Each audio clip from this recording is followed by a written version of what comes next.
Kirk, Here. Gene, John. sorry, John, Gene Peckrell, She's excused. and Gene's not here. She's excused. Okay, and Eric's here from Eric? No, I didn't. Okay. The meeting guidelines,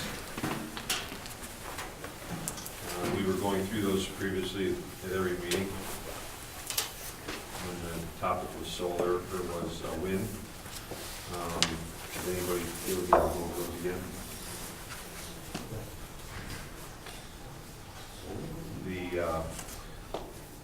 The real reason for that is that we were trying to keep the time for each person speaking to a member so that we could have time to conduct our normal business. So we will give everybody a chance to speak, but please limit your time to somewhere around 5 minutes. Is that right?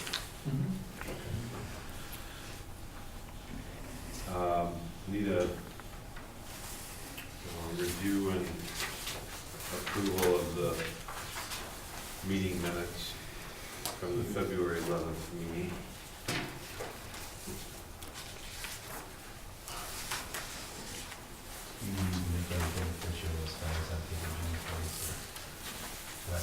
Oh, yeah, we have, Gene's not here tonight, so, the way we handle that is that, we go between the two alternates, and we don't have the other one tonight to choose from. George is the voting member for, Gene's absence.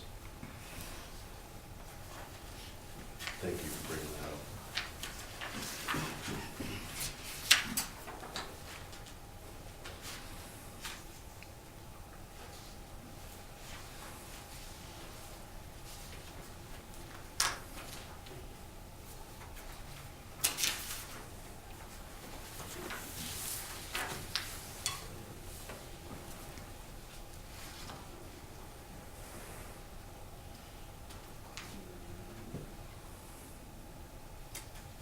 Need a motion to approve this? Yes.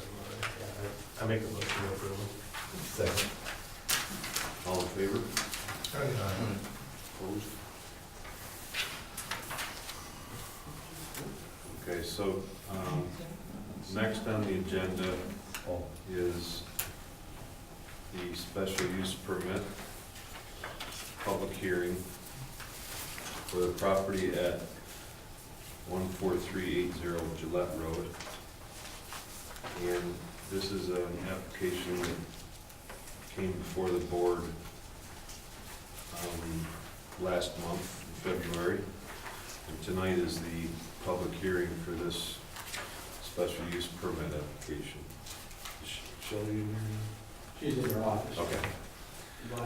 Water tap? Yeah, if you could, please. Just of note, there's a change to the drawing that was provided with the original application. And the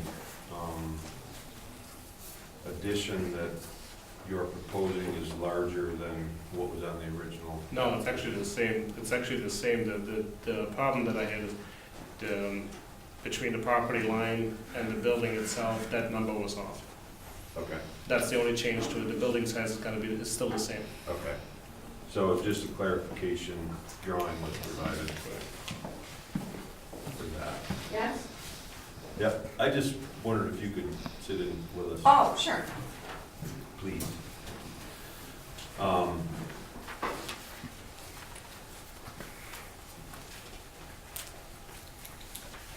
So, I guess the first thing to do, we'd like to hear what your intentions are, Joe, and what you're planning to do with the property. Well,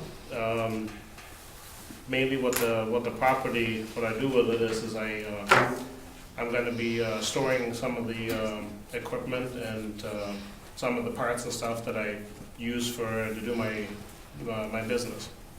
Which what I do is I install and refurbish alignment machines, tire machines, and balancers. So basically what I'm gonna end up using the building for is gonna be for equipment and refurbishing them. The addition is gonna be for the, some of the equipment also for like the trailer and stuff like that, so I can store them inside. That's what the addition is gonna be for. Okay. Do you have, the intention of, having vehicles outside there, or no? The only thing, you know, there might be a trailer or something like that, but no vehicles, no.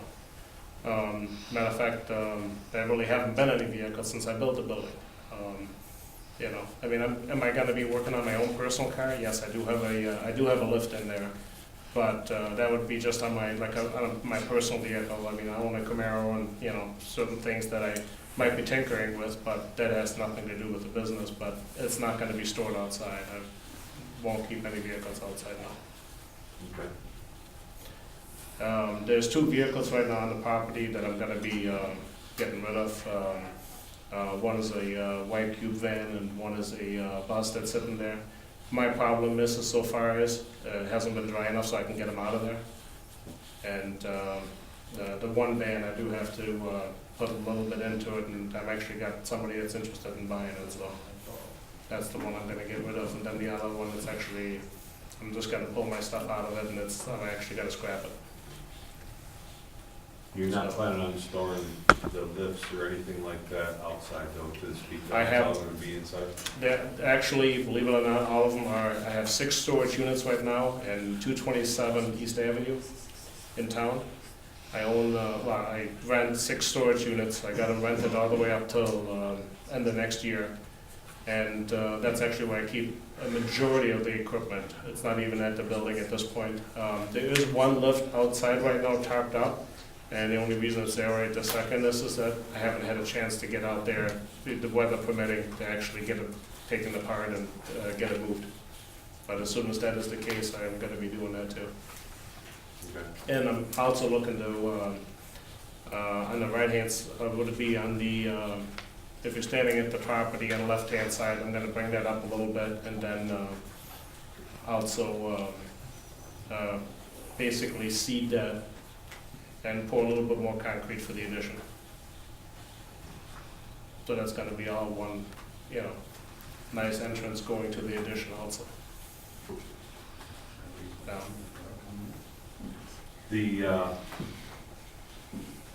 The special use permit category that we've classified this in is for a use that's similar to other uses that are under the special use category. That's correct.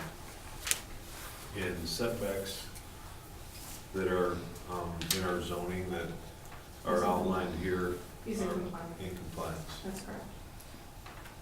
I think it's important to note that he talked about he's not having, people aren't gonna be coming with vehicles or dropping them off there, correct? No, because I'm not working on vehicles. So like I Right. said, the only thing I would work on would be my own personal vehicle.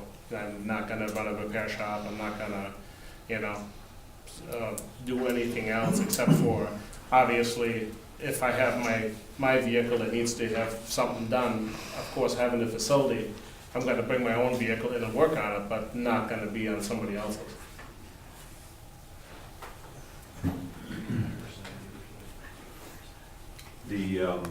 And you discussed the renewal process on a yearly basis of the special use permit. Yeah, he knows that Mhm. it's renewable every year within. One thing I want to know too is, just so you know, when it comes to, I know anybody can say, well, I won't work on somebody else's vehicle. I have a registered repair shop right in town, like, on the way to town, right on the corner of County House and 98, just about. And there's no need for me to do really anything too much up there at the building, because, I mean, if I'm gonna do anything, it's gonna be right at my house, so if I'm gonna do anything, I'm gonna do it there.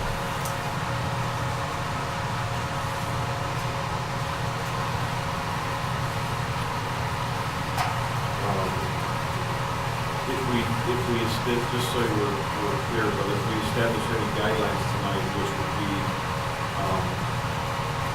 certain renewals or whatever they may be, those would have to be adhered to for the 1-year period unless you came back to the planning board with a request for something different.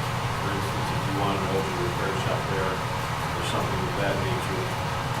Which, again, I have no intentions on putting in a repair shop, I have no intentions on doing any of that, so. But just so we're clear, if any of those things that you're Yeah. discussing tonight, if you wish to change any of those, I've already got a they repair have to be shop. modified in the special use permit, which would be updated on a yearly, it's a yearly, right, Shelley? Yes, it is your renewable every year.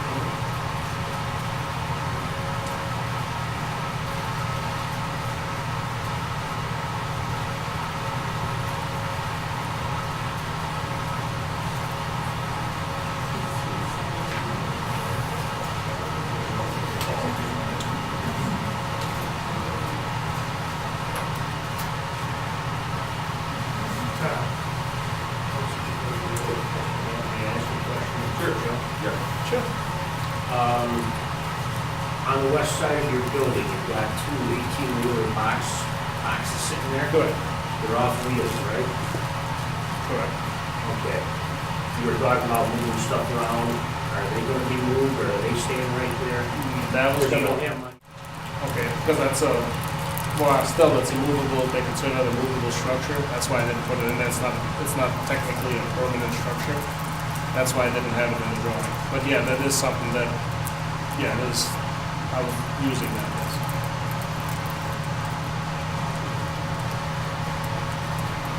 What are the dimensions of one of those boxcars? 8 feet by 40, and 8 feet, no, sorry, 9 feet tall. Those are high cubes.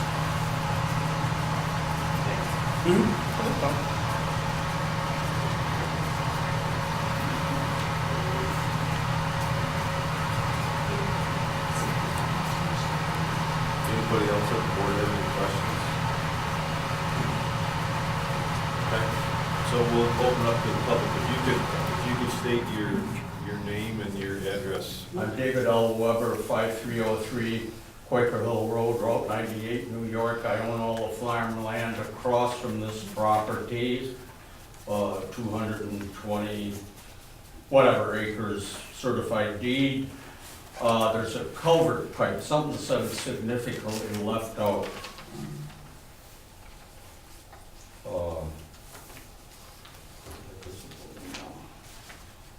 Right there is where you know. Where he's showing this building here, there's a culvert pipe down here, they don't show it.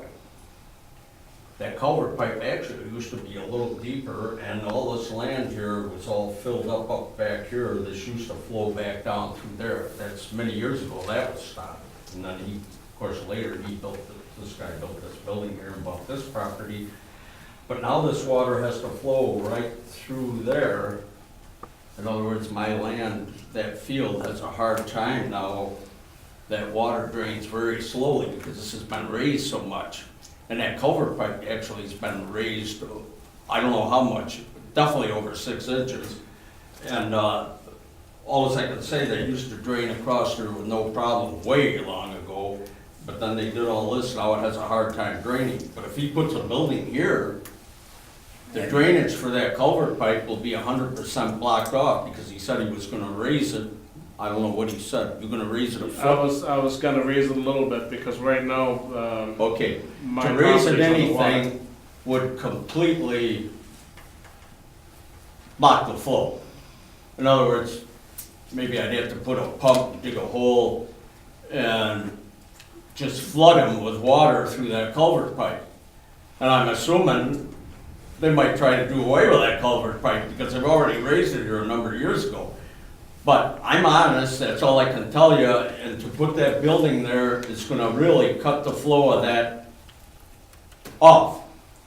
In other words, that field's gone. I might as well get bulldozers in there and put the biggest lake you've ever seen there. Maybe make a 6-acre lake there and then just flood all the water through the culvert pipe. So I have no choice. just so everybody's clear, you own the property on the north side of Gillette Road. correct? across the street from All the this. property there. This is I own big. 220 whatever acres. And the culvert pipe we're talking about is one that goes underneath Gillette Road. That's Yeah. correct, they're not even showing it here. It's right about here, right where this building's gonna be.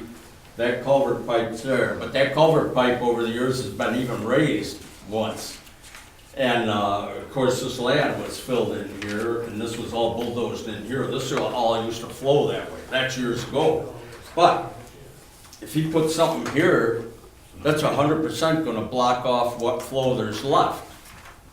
In other words, I might as well hire bulldozers and make a huge lake there, spend some of my 800,000 and just flood the water to him. Is What it- the heck? He wants to where's the- build the land there, then he can pump it out. I don't know. Where's It the, sounds bizarre, but I got the money to do it. where's the, yeah, Suggestion. How about Kurt and I run down there real quick and take a look? I can escort Actually, everybody down there right he does- presently if there you is a like. pipe over You there. can ride with me, Dave. It's all right to do. well, It wouldn't take long. what I was gonna suggest is that, I ain't got nothing against the guy wanting to build land, or, I'm not against this actual thing, but to block that, what little flow is left there, it'll completely ruin that whole end of that field. here, Well, two fields, actually. here's what I was wondering is, if there's a drainage problem, should we ask the applicant to do a topographic survey that would provide a way for the water to get from the right of way on Gillette Road to the south off his property? Here, For the special use permit, isn't there a secret that has to be done? Yeah, There's a lot of questions in there that has to do with that. yeah. One of the things on that, when it comes to the drainage on that, is the field behind. That's to the field to the south? Yeah, it's, that is very high on the backside on the property. So there is no way for the water to actually go through the property. Like, Tom said, normally you would think it would go through the property and then go back into the other field. While the way it is that field is higher, his field is higher, and basically what happening is that everything kind of merges right into that side of the property.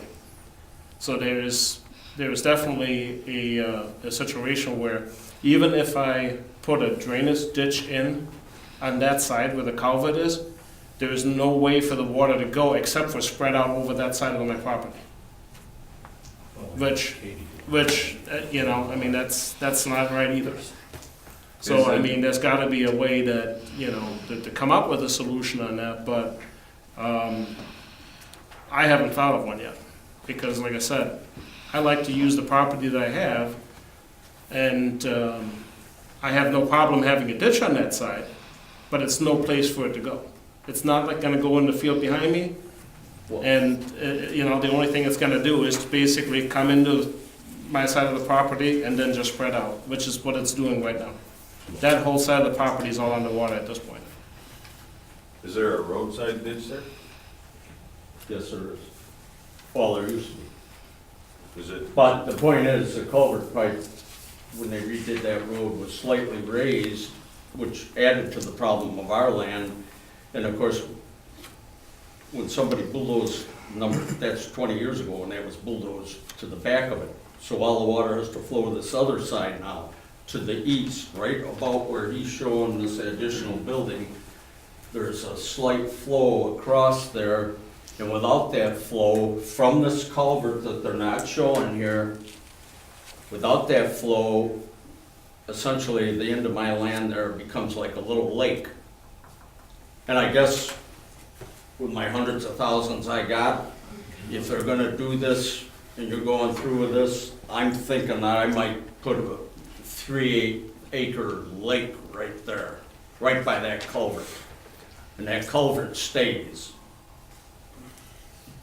I'm not trying to be dishonest here, and I'm sorry the guy owns the land where he owns it. He might not know the back history, I don't know.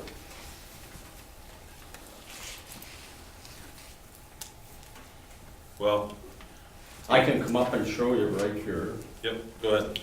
We had a survey done years ago when Peglo owned, or worked the land behind his. I'm sorry, can you state your name and where you live? She's my wife, she's Linda Weber, she lives there on the 200. And we had a 20 survey done Five, because 6 acres, Mrs. whatever it Nesbit is. went and put a lot right where the culvert was across the road. Smooth stuff. We had the survey done already. Not to block that flow of water. Of course, it's already been blocked pretty significantly, although there is some flow yet. Because as I say, that culvert that exists there used to be actually deeper in. It's been raised. But then the land, it couldn't flow like it used to when it was the other culvert. Right. And I'm sorry, this is what it is. I speak the truth. If you want, I can come up and point this out right where this culvert is to you. Yeah. There's gotta be a way for the water to go somewhere, and the problem is that there's no place for the water to go.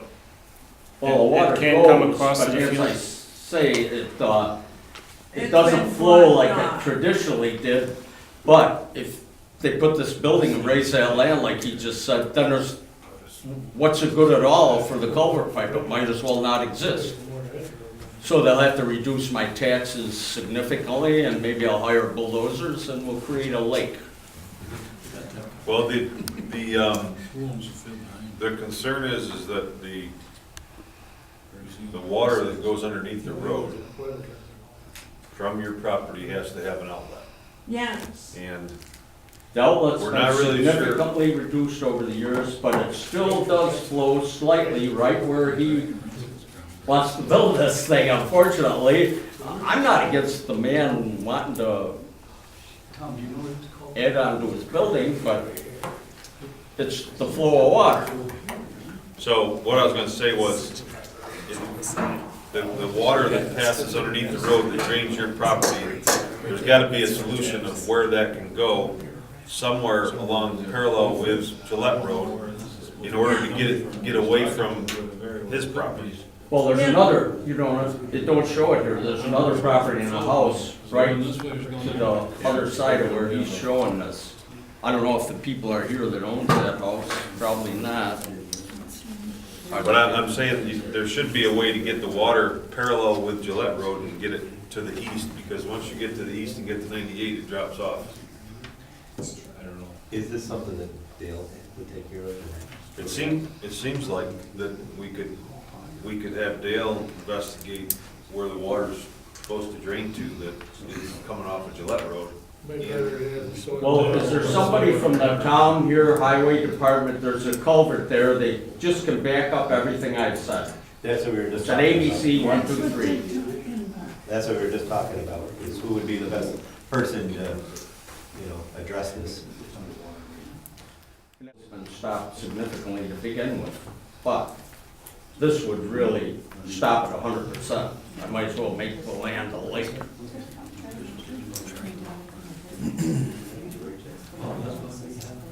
About your property.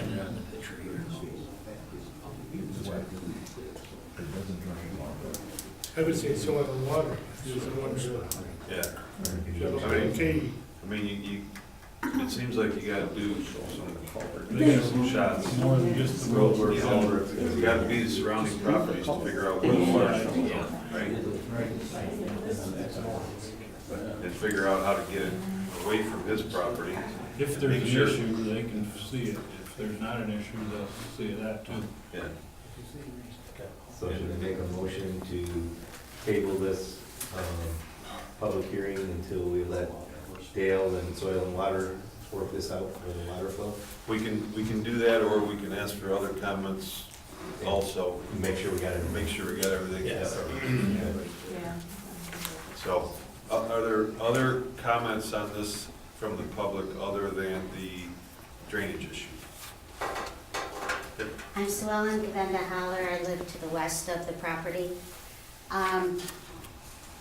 It's a personal matter. Myself and my husband are going through a divorce. He's friends with Joe. I have pictures. Joe has a security camera pointed right at my house. And I know this because my husband has told me the comings and goings of my house. I just wanted to make sure that if he's putting it on the west side, that the camera, his security camera should be pointed down, not out to my house, to my property. I wanna, If he's putting it on, or if he's building on the west side, I want to make sure the security camera is pointed down on his property, not out to mine. But I didn't know that. I wanna just address this real quick. The only person that has access to that camera is myself.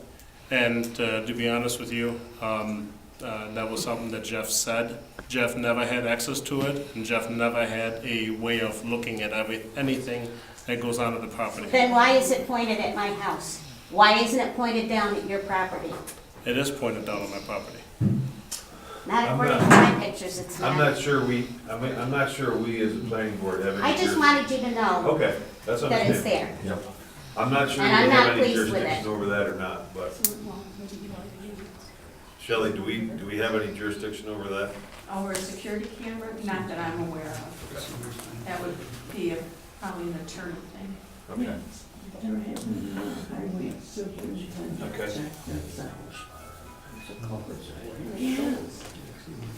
We can ask our town attorney then, I guess. Yeah, If we or have they any. they can contact their attorneys and if they feel that it's infringing upon their private rights, I would Okay. think.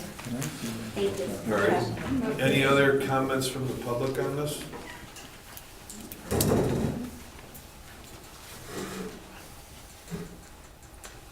Any other comments about any other parts of this other than the drainage from the board?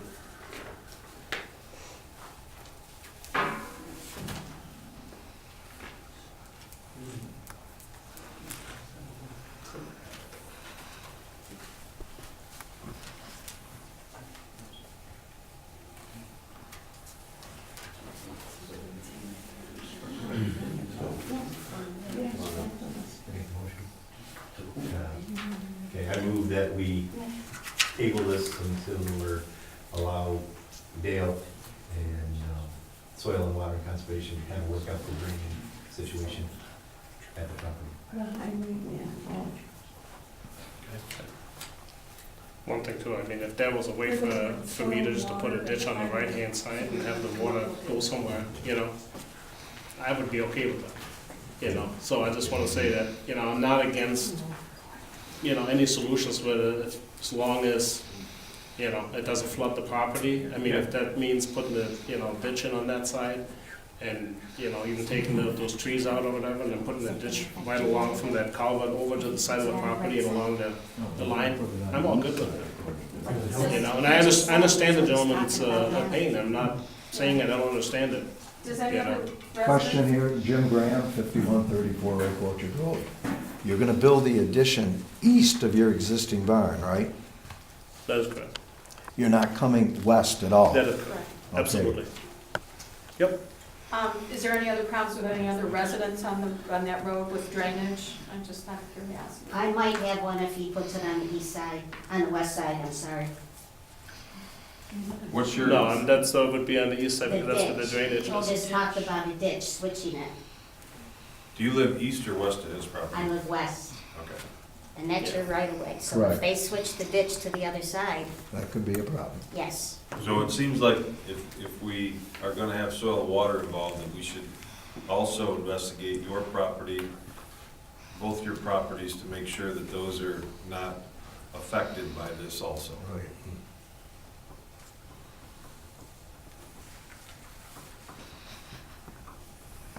Okay. Can you repeat that motion? So I move that we table this until Soil and Water and Superintendent Rosedale can take a look at all properties involved in the situation for best drainage and best resolving the drainage problem. Yeah, and I just thought of something else too, but it could, the result of that could mean that, the applicant may have to do something on his own property to rectify this. The result of their findings could result in that, so, Might need some tiling or drainage or something. yeah. So you got that, Lee? Okay, you got it. Well, just for clarification, that was not gonna change what we voted on here when we went through seeker and asked all those questions anyways, because there is an impact. Yes. We're gonna, We'd have to stop I'm it just anyways. letting that, you know, Right. this was gonna come up anyways. We're Yes. just trying to get the information before we do the next step, because they ask all those questions and Yeah, but we, we wouldn't have known it if someone. well, the pictures, yeah, no, you're right, We so would've thank you known. for bringing that up, you're right. But we do answer those questions are addressed. Well, so- the culvert's there, they don't show it in this diagram. And we weren't, That's the town's culvert, it ain't my culvert. Yep. we weren't aware that there was a drainage problem. Right. So Yeah, there was, that's why we have a public meeting. oh, okay. So it's working. Yeah. When's the next one? I'll second that. Nobody answered. Next month. All in favor? Second I'll Monday. get another letter Opposed? Monday. Oh, we'll get another letter. Okay, so we'll have to have, based on that motion, we'll have to have another public hearing to discuss the outcome of the survey and the solution to the drainage issue. And have another discussion about it. Are you gonna do another public hearing, I'm sorry? That would be my suggestion. Okay, so then letters will go out again. You think that's necessary? Well, I'm not positive if it is necessary. I guess we should probably vote on whether or not it is necessary. If we can come to some kind of resolution that will satisfy all the concerns, maybe there won't be a need to have another public hearing. But I'm sure that the folks here want to know what those solutions are. Right. Yeah. It's fine. Well, as I say, maybe a culvert or drainage under that knoll down to the ditch, the opposite side of that field will solve the problem essentially, and then he could add onto the soil and build a building. I don't know, but that kind of up to the town, that's their culvert, not mine. Well, if we choose not to have a public hearing, then if the information's gathered for the next planning board meeting, we could simply review it then and vote on the special use permit at that time. But what if we don't agree with what You your can still- decision is? You can still come to the meeting, Okay. yeah. This will all be done next month, right?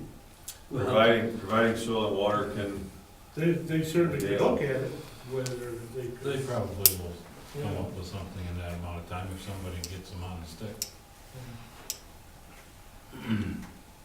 So I'd suggest everyone come next month and won't have to do another public hearing if everyone who's concerned about this comes next month.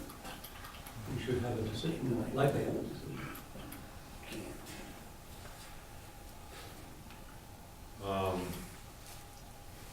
well, the problem with that is we're not voting on the public hearing tonight. We're not voting on the application. Correct. And we really shouldn't vote on the application without the public hearing. So, All right. I think I'd say we should have it. I think we should have another public hearing. I agree. Okay? So that means next month we'll have the findings from soil and Yeah, I would think that hopefully within 2 or 3 weeks, we have some kind of information that we could get it out to the public then again. the following month would be. Hopefully, we voted. can have it for next month. Voted, Yeah. but you have to have a public hearing Advertised. before. Yeah. But we can vote on it next month if we have all the information in place with the solution. That's what I was gonna ask. How soon do we have to have the information for the letters to go out and for public notification? 10 days? right? It's advertised for 10 days. so- Okay, so I guess it's about 20 days to get an answer back and see it, because if there's a problem, it's gonna be a lot more than. Yeah. It does take a little bit of time to get it in the paper too, and for me to do the letters, so you have to work that in your time period. Sounds like another month. Could be. How about if we had 2 weeks to gather the information? If we don't have a solution by then, we won't be able to have the How many days to act on the application, after the public hearing. I don't know, I thought it was within applying to the board, you get 60 days to act? Isn't it in that zone? I'd have to review that. so. Yeah, you want me to look it up in my book? Yeah. If you go, okay. Yeah, how many times Dale's can still off. Is Dale still off? I'm not sure. He's working. He is working. It was in last week.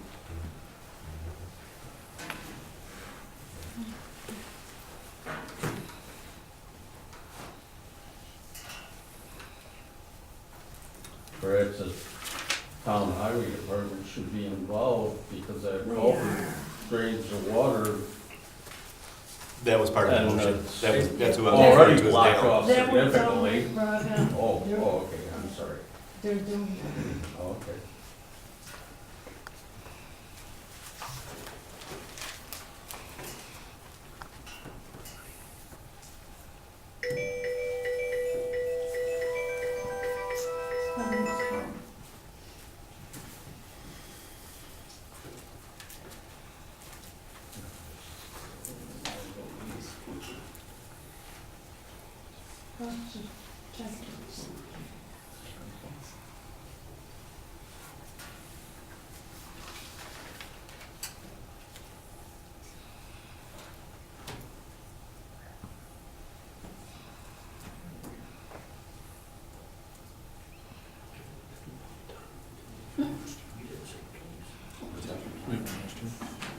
Oh, sorry.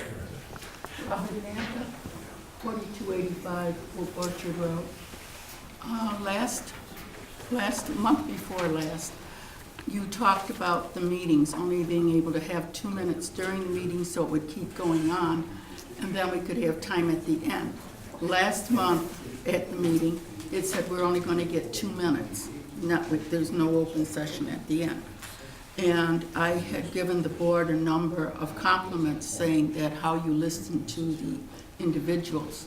I think that law that you just passed sunk your feet because that is ridiculous. If you're not representing everybody, then you don't belong at that table, none of you. And people cannot talk at your other meetings if you don't have an open board, like you just said. You're about the fairest person on that board right now. And if they can't have an open meeting, again, they won't be able to express their opinions if it's something that they don't like when you come to it. So to be honest and fair with them, you need to have another open meeting, like you said.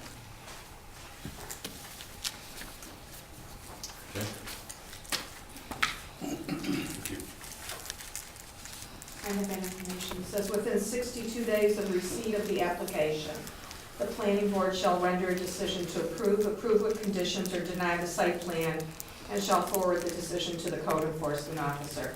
Any extension of the 62-day period may be granted upon consent of both the applicant and the town planning board. If the planning board fails to act within the 62-day period or an extension period has been granted, the site plan shall be considered approved.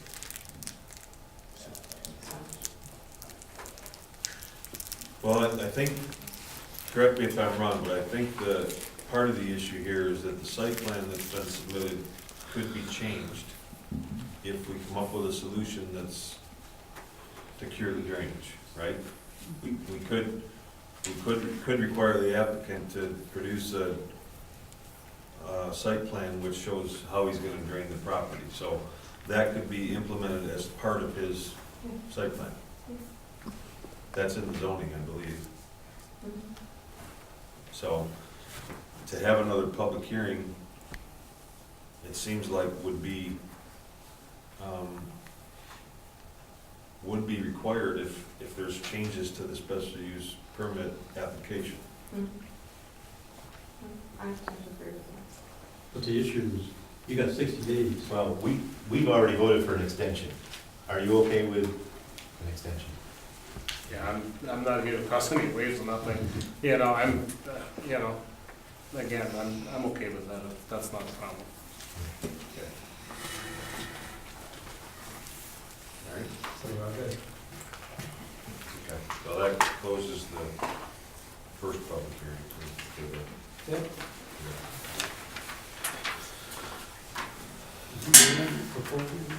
Yes.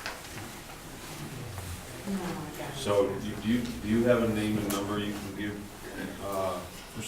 Joe for the For Dale? so one? Oh, okay, so Well- I have Dale's number, I'm sure you can get it to me. I think when I talked to Katie down there, saw the water. Okay. Yeah, pretty quick. Okay. Yeah, I can do that. Yeah.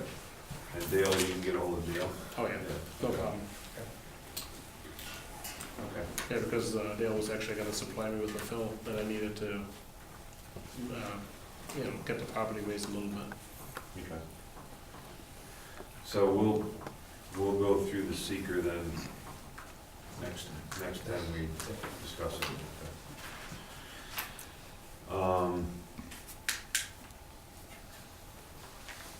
Could we approve the site plan and have the drainage issue just be a condition? Or wouldn't we be able to pass through the seeker without that? That's tail of the dog, right? Or the cart of the horse.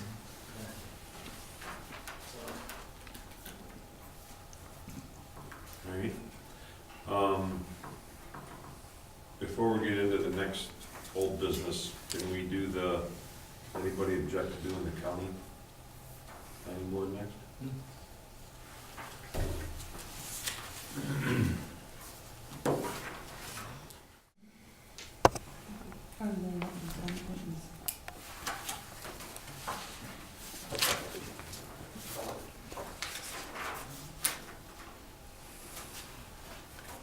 So the public hearing is done and this issue is, we're moving on, so, right? Yeah. Correct.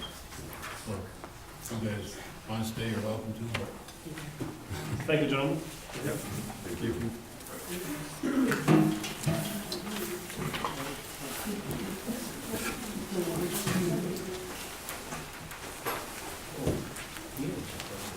At the county meeting last month we discussed the courses that were going to be looked at for training here in Eldon at the library.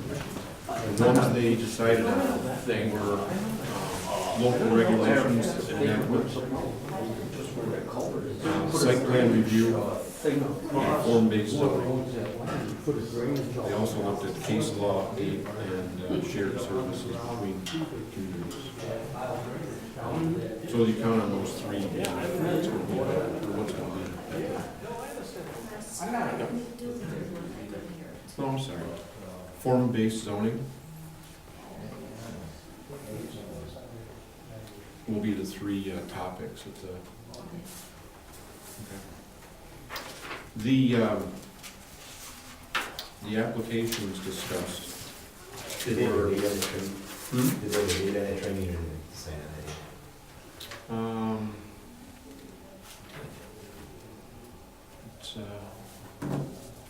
It's not in the ones you gave me though. No, it's usually in June. Yeah, I think it's gonna be the second part.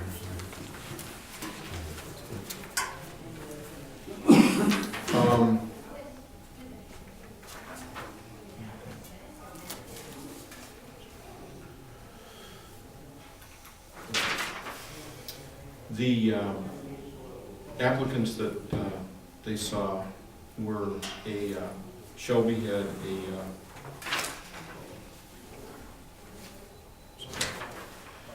a solar regulations they just wanted to adopt it, or adapt it, to fit. They wanted to edit their residential,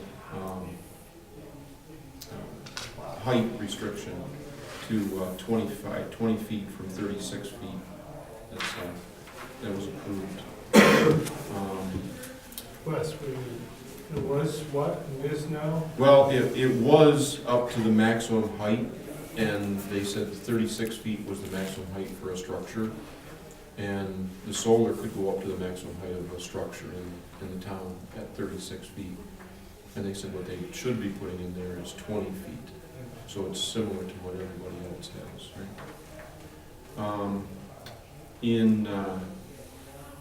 It was also, they talked about mobile food vehicles. And you heard that? Hot topic, yeah. Yeah. That got a little discussion. They were restricting mobile food vehicles in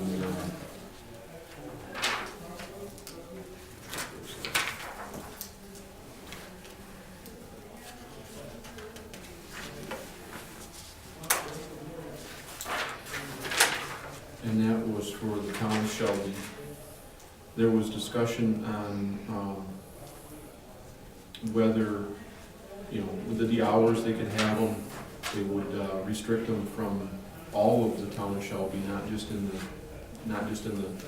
villages, but the hours. If you had a property out, one of the persons there had a little bit of a problem with it.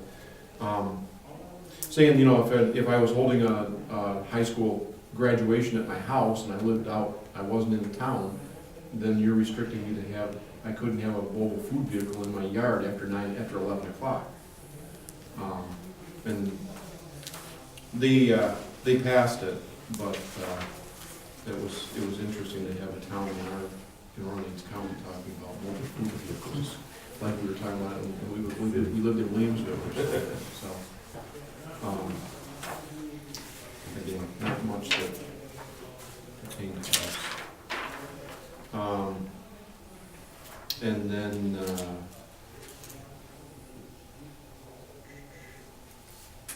Kendall, they did the request to change the comprehensive plan map, and discussed the alternative comprehensive plan. What should be returned, the rewrite on it.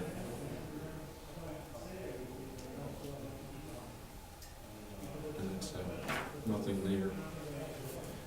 So they updated their comprehensive plan also? Yeah, well, they updated it because they changed some zoning on the district, on the comprehensive map and the district map.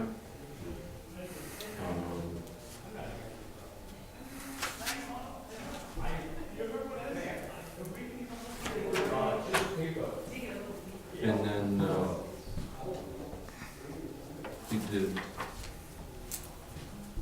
they rejected the next one from Carlton. It was, he didn't have the, they didn't return the seeker, so they,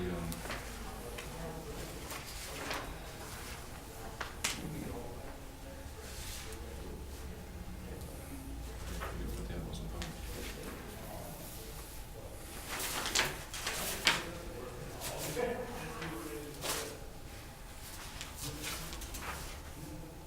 Did they use a new deficiency report when they sent it back? No, they didn't. No. Really? They were, he said if it came next month. He was hoping that we'd learn it as a lesson, I guess, because he said he was gonna turn it in. If it came this month, he would have sent it back with a deficiency report. Did they have comments at the end? Yeah, I think we were.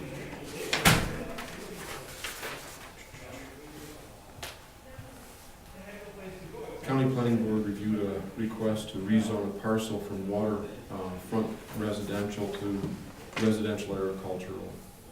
The purpose of proposed rezoning was to allow for property owners to establish a private airstrip. I'm sorry, that's what it was about.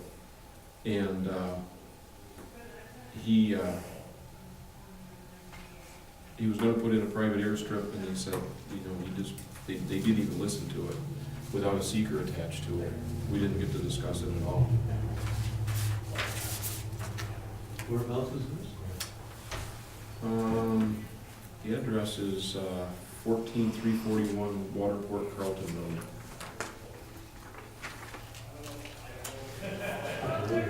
Carlton Road, Waterport. Yeah. Yeah. Because you remember on the Dallas. Comes out by the town highway garage.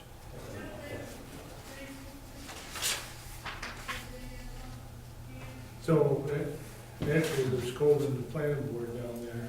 We're getting it to the county. Yeah, For saying. yeah. They just handed it back to him and said he shouldn't even be here yet. Isn't that Dan's job? No, actually, Dan is Shelby. Dan is Albion. This came through, submitted by Doug Heath. Oh, really? Yeah. Where's that his name?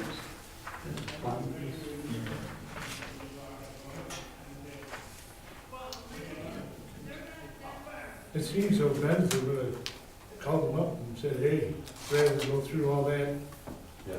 That's What- it. That is weird. Yeah. Bensley wasn't there at the meeting that night either.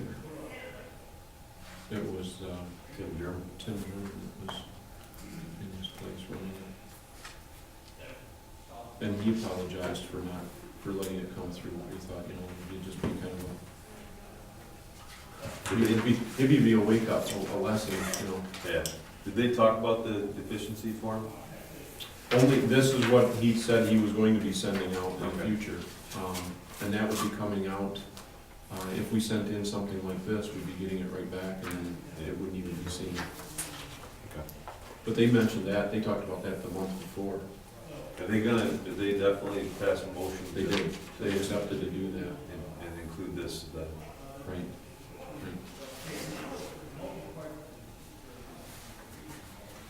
So this deficiency report, could be sent back to the town before it's even Correct. reviewed. Correct. You could resend it if you caught it in time and still make the planning board. The Well, county. they were trying to push the town planning boards, I think, to having, right after the county meetings, the next week, have your town planning board, so then if you saw something, you could send it in, have time to recoup and get it back in again, but.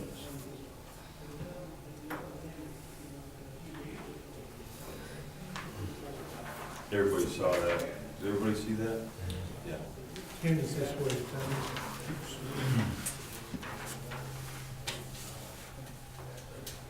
Her name on there?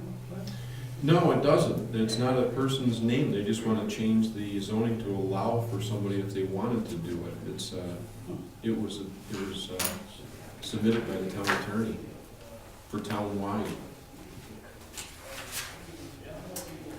Oh, the address you listed is the town hall address.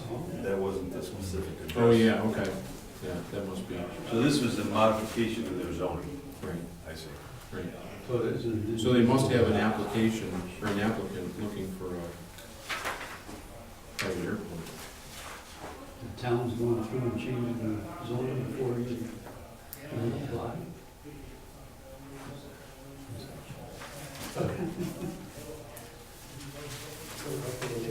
Doesn't want his name disclosed before he buys the property, unless he can get what he wants.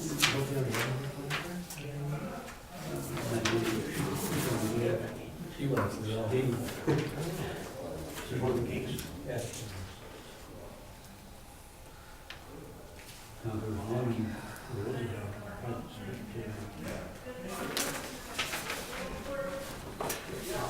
And that was the last one.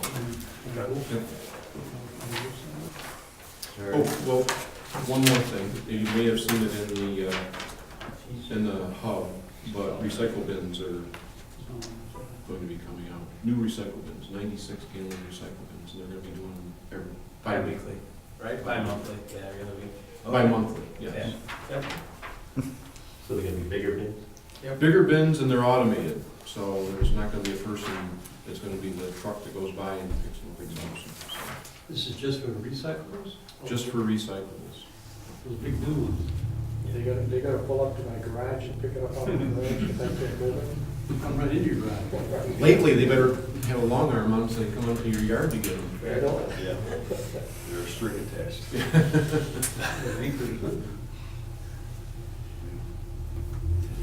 Can't bad enough. Fresh cans going across 98 now. I see one of those going across. You see it coming. Okay.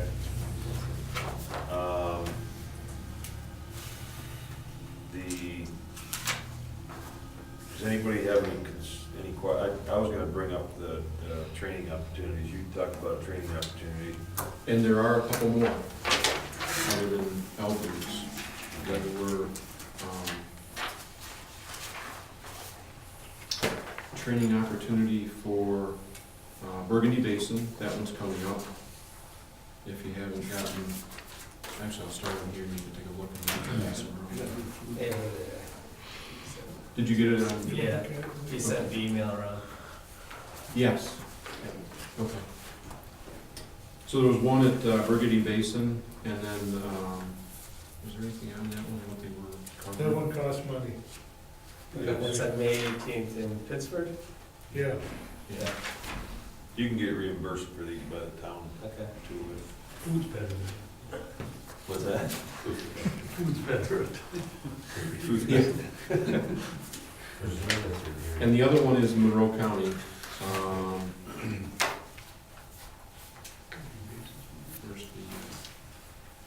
Where's the location? The Burgundy would be in the basin. Right. Monroe County is hosting 3 evening training sessions in April.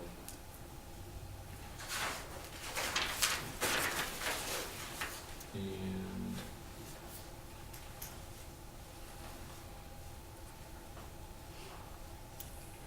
does it say where they are?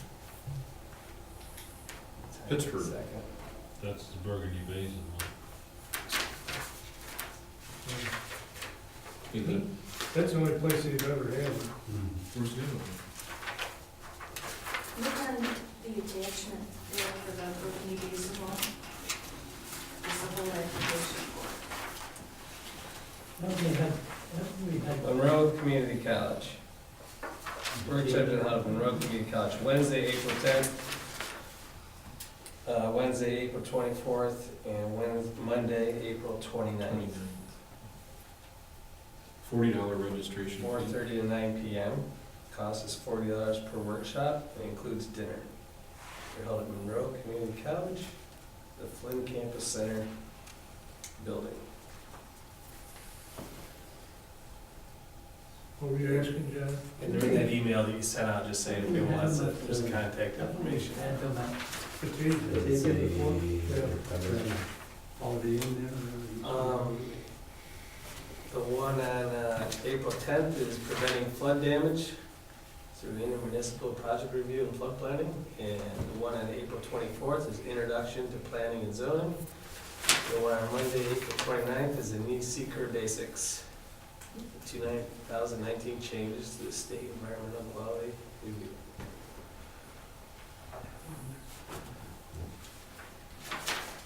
There's also, there's a New York State DEC endorsed 4-hour erosion and sediment control training on March 20th in Webster that is recognized by the planning boards, or by the towns. Do those points count as? They do. They do? Yep. I asked them, they didn't come up with an answer for me, but. I had an email that says they do. You have to take that too? Yeah. Yeah, Well, I do too. considered it, but. Yeah. Might as well take it. Sounds relevant to you. That one's by Monroe County Soil and Water. Well, there was just one in Orleans County, I think we missed it. Yeah, I missed that one. So that's on March 20th. Do we have any, I know on the new business also, we had the Ag and Markets, 255 AA.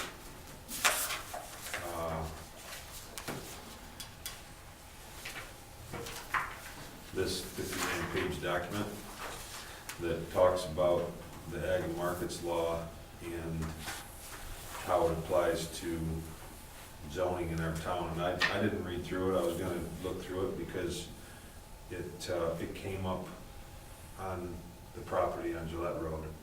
And it was clarified by Orleans County Planning and Zoning. Tim German clarified that because of the Ag and Markets law, his property didn't have to go to the county. That was allowed us to not go to the county with that, so. Which property? Joe's on Gillette Road. He had an ag property within 500 feet of his special use permit that he was applying for. Yeah. But when I called the county and asked them if they had to go to the county, they said there was a County actually did it, not Ag and Markets. County, Orleans County said if it's only Ag and if it's only an ag district issue that's brought up, then they overlook it for all of Orleans, or all of Berry anyway. They didn't mention the rest of the towns. They have an agreement with Berry that. Okay. I forgot that. Yeah. Anyway.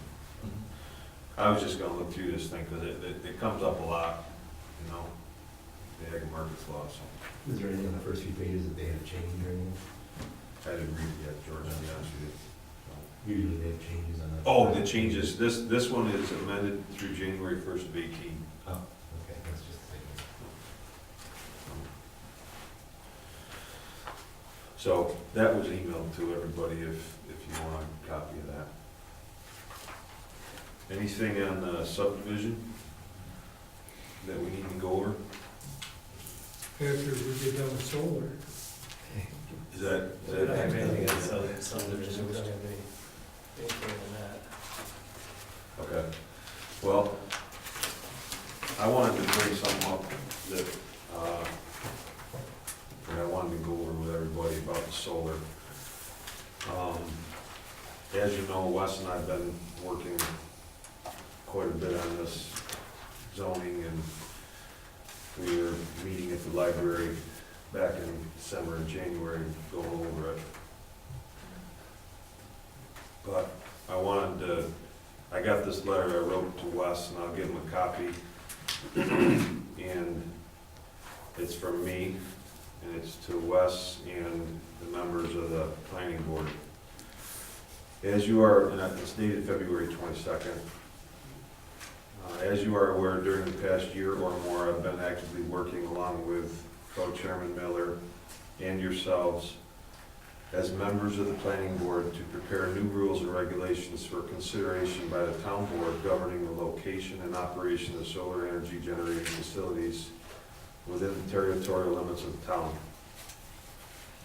Due to circumstances beyond my control, I regret to inform each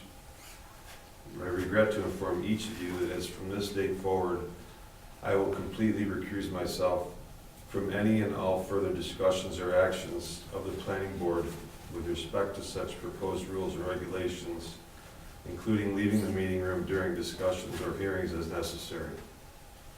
It's important that the planning board and town board continue their efforts to enact rules and regulations as the member deemed appropriate to govern solar energy generating facilities within the town of Berry to the best interest of the citizens. Please contact me if you have any questions. So basically, I don't feel like it's something I should be involved in anymore going forward. We spent a lot of time and we're really close to having something. But I'm going to give one of these to Sean and for what is the reasoning for this? because we've been approached by a developer, Who's we? our company on a personal basis, so.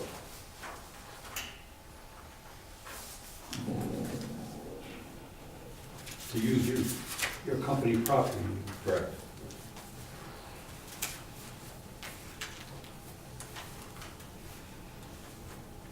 You talking about the quarry, or parts of the quarry?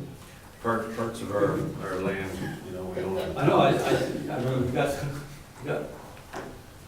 we got hills of Yeah. tailings there going, I mean, nobody great fields.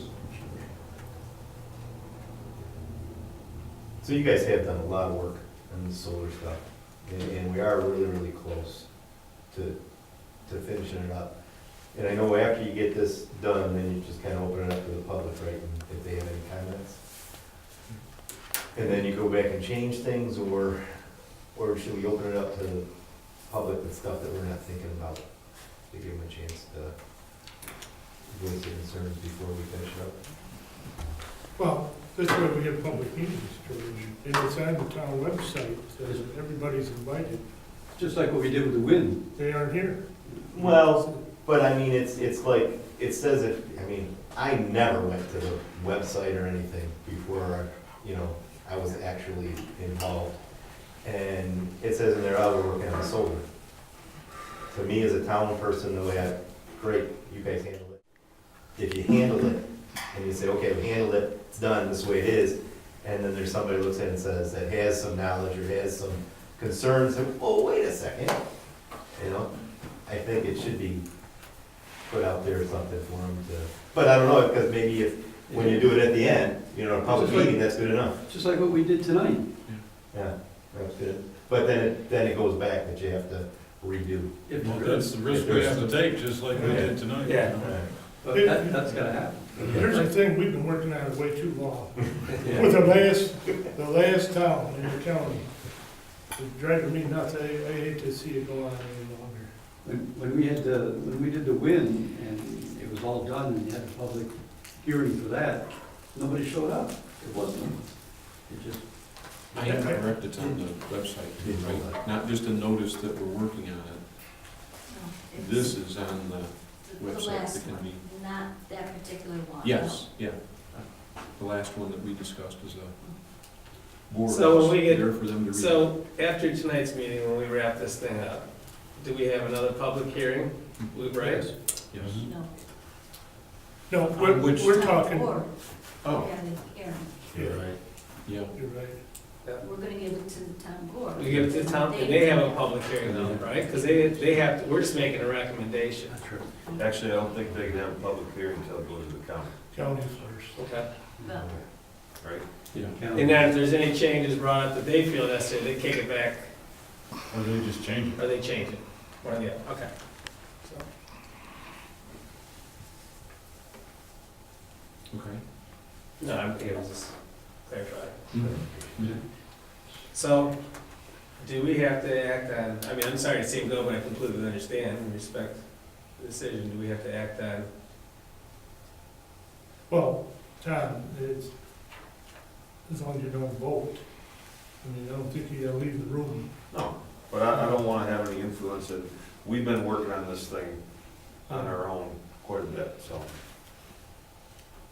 Yeah, mostly, I mean, all that we've been doing is kind of discussing what has been discussed in the meetings and just kind of formulating it into words and making a document of it, so. It's nothing that Tom and I have been inventing outside of our discussions and meetings here, so. Come on. All right. Now, you all received the latest one, correct? Yes. Okay, with all the red lines and all that through it? Yep. Is there, looking at that, if you had a chance to, is there anything on there that you, Written copy. The only question I had is on page 4, and it might just be, and it says, in any instance, may any part of the system extend beyond 3 feet from the edge of the roof?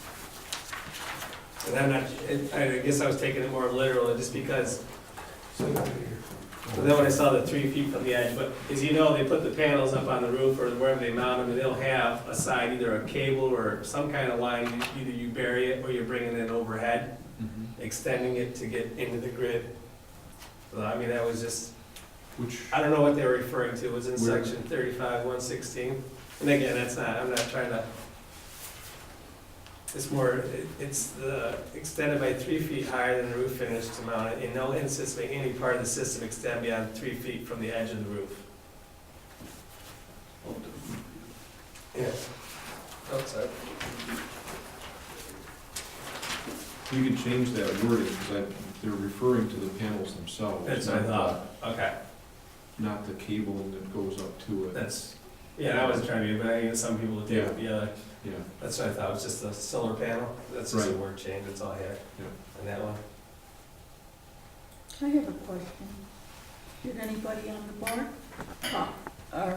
meet with any of the solar people that put solar up to find out exactly what's in the plates and what the conditions are that could arise from it? Did anyone sit down and talk with them? And why wasn't it brought to the public? Why couldn't the public have a meeting with the solar so that you can ask questions and we could ask questions? Regarding what's in the solar panels?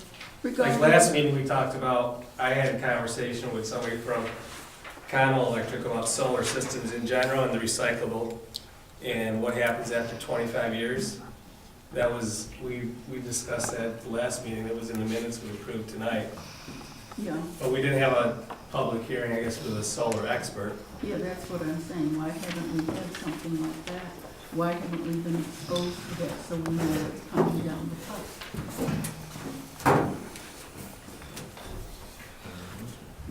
The Apex put on a nice thing. Why doesn't the solar company do the same thing so we can all be educated on what solar is and how it works and what might happen? The good parts, the bad parts, the assets and the negatives.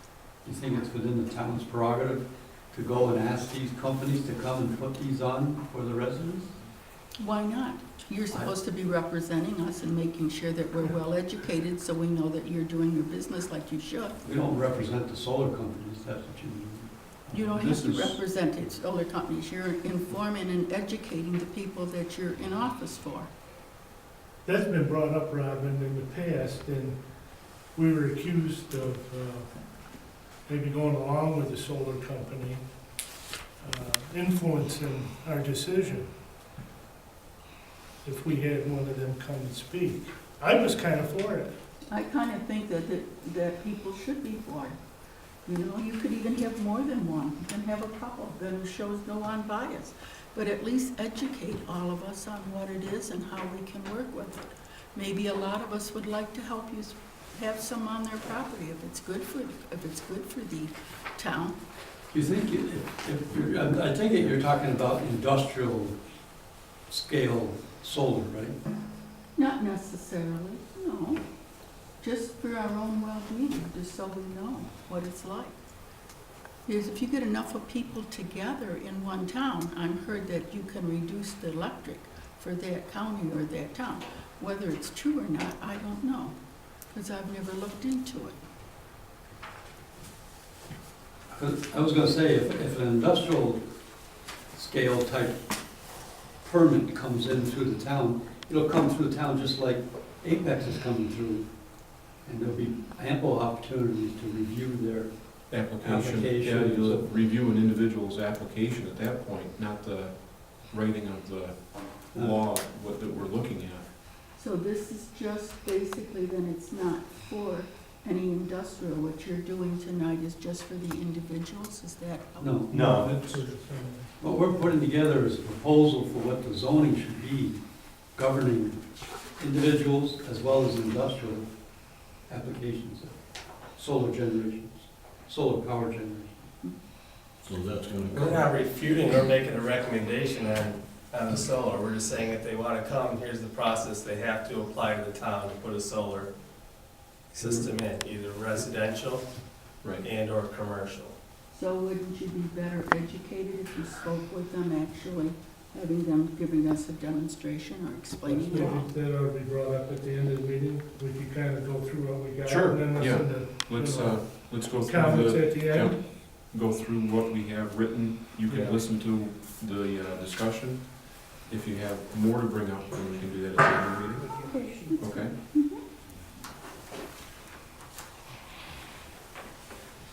Did we get you straightened out, Yeah, Stevie, yeah, on that? they're fine.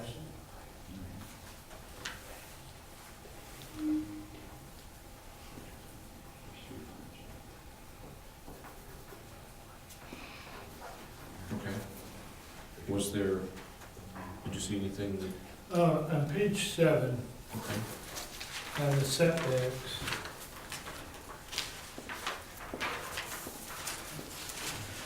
You know, I had a question on, D, 100 feet from any, this would be on H. And some of these setbacks. B, from any property lines, lot lines, a minimum of 100 feet from any property line. Boy, it's gonna be a lot of wasted land, I thought. Yeah, that seemed excessive compared to the systems that are around. When we talked Even about like I going would with look our, at the Genesee County one near there, and I was in Herkimer, there's one when you get off of there, and they're 20 feet off the road. And Just go look at the. well, you can come at a sewer treatment plant, again, that's. they don't, they can't apply, that's a municipality, so. But if there really was a risk, a municipality would, I would think, well, We would last, hope. we hope, right? didn't we last month kinda, we were gonna stick with our zoning as like buildings? And I'm not saying it should be 15, maybe it should be a little more. But 100 is excessive. You're gonna have a lot of wasted property, and 100 foot's not big enough to farm either. So what are you gonna do with that? Well, that was gonna be the berm that we talked about. Yeah, That was so you part have of the- trees, you have a berm, you have fence, You have to have and a you have to have access. in front. access roads around it. A berm? Is a berm required now? Or something to, a hedgerow or Vegetation, vegetation. for sight. We didn't discuss anything about a berm. That's a whole different No. deal. That was an option of, I mean, It's in- Well, it's one of the things they can do, That they right? can do. They can do. I don't, It's not the berm's not a requirement, it's an option. All right. yeah, I thought B was excessive. I agree with the ones that we talked about, non-participating or somebody's house, but we increased the setback, so we didn't have what we referenced the last article, looked at pictures of the person's right in their backyard at the property line, but, even from public roads, I mean, those, the ones in Batavia, 100 feet's a long ways. Again, and I'm just thinking about all the wasted space around there, what do? It just grows up in grass, it's not like it's anything else.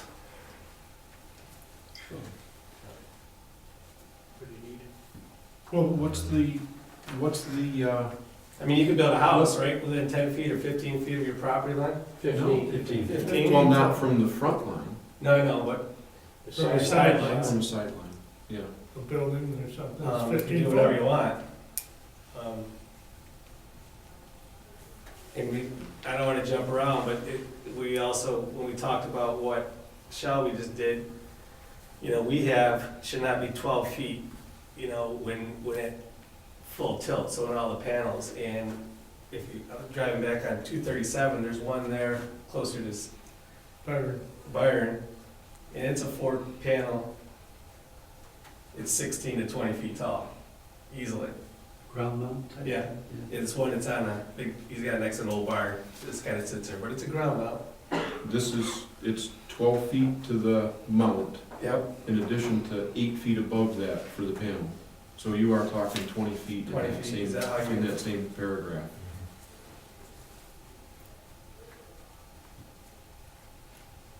The next sentence down. Increase the average height of the solar panel array by 8 feet.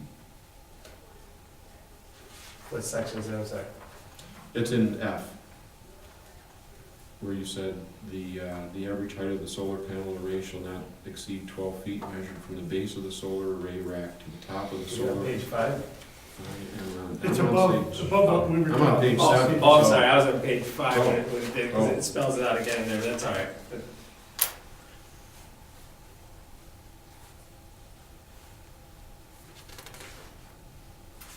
Yeah, page 5, number 4 has that. Yeah, that's incorrect. Okay. I just wanted, yeah, I'm sorry. Nope, I'm glad you pointed that out. No, it's all right.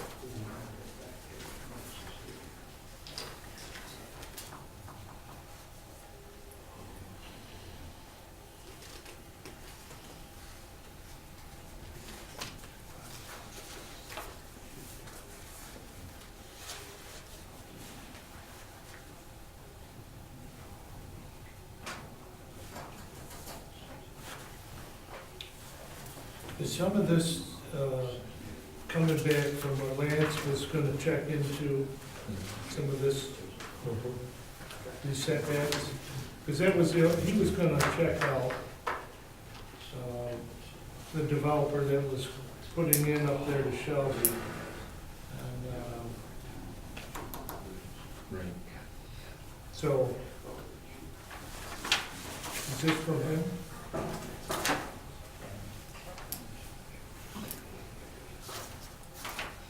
Well, he composed the changes, Yeah. so he was looking into it, so. The setbacks, trying to ask for Lance. Well, Nope. we got it written down here. I was just wondering if this, No, I know, this came I from wanna him. know if it comes from him or not, and I Okay. don't recall off until I go back in my notes. Yeah, I think they're all fine, what we talked about outside of Lake Creek, said the original B, that's my only question, is when it's 100 feet from any property line. But did we get that from one of the developers' recommendations so that they didn't get, somebody didn't grow trees or anything right next to the property line that would, I mean, if they put them, if you had it closer than that, I mean, that's why they had it 100 foot was, you know, if they grow fast-growing trees there in 5 years, you'd be blocking. You lose the sky, what's the sky view? The sky view. Yeah, but we kind of said that's not our business. Yeah, we decided that was their At risk. some point, we gotta quit being big brother. We put the zoning what a neighbor does, that's not our business.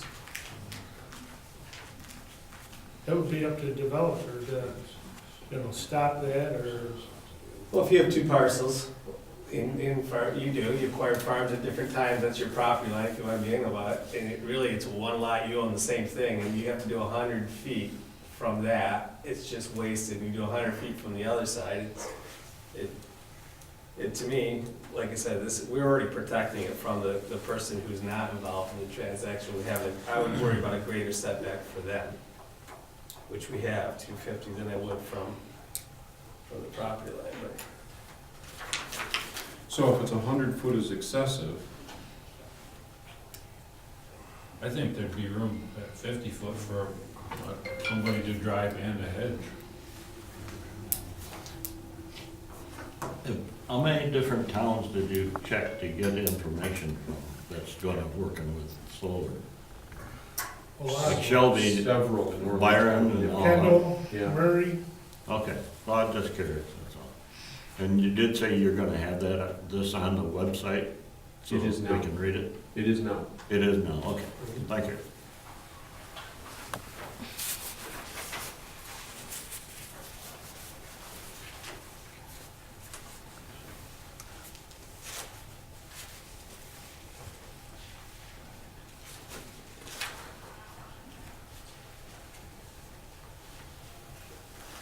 All right, was there anything else that?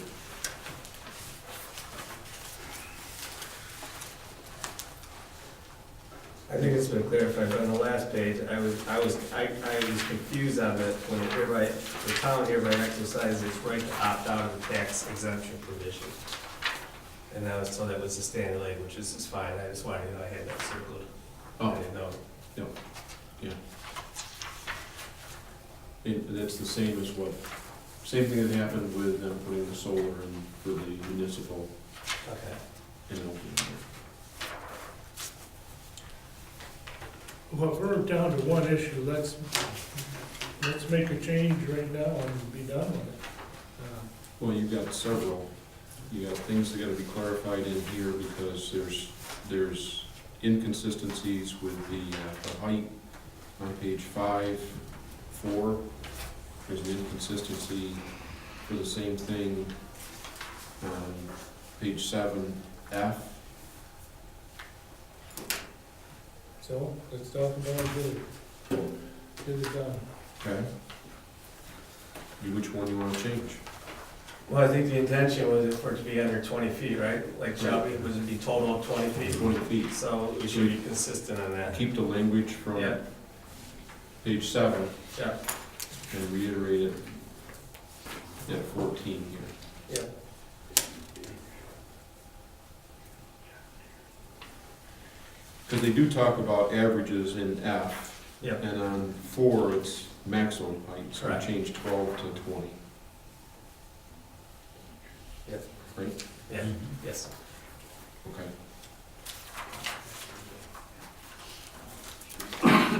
And then we change the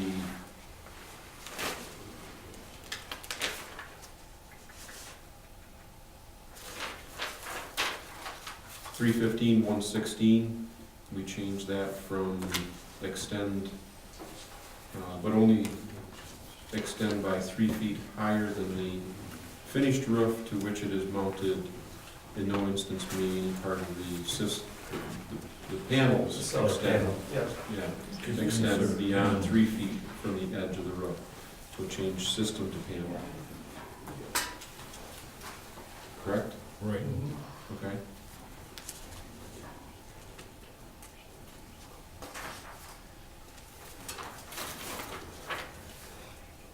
Is there anything else? Those two? Well, then we're on page 7.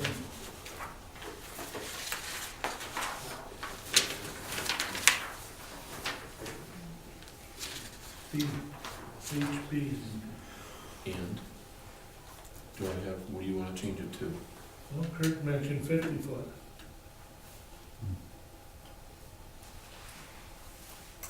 Okay. I agree with that. Seems more reasonable to me. So you're saying 50 foot from property lines, but it'd still be 250 from residential? Correct. Still be 100 feet from roads. Mhm.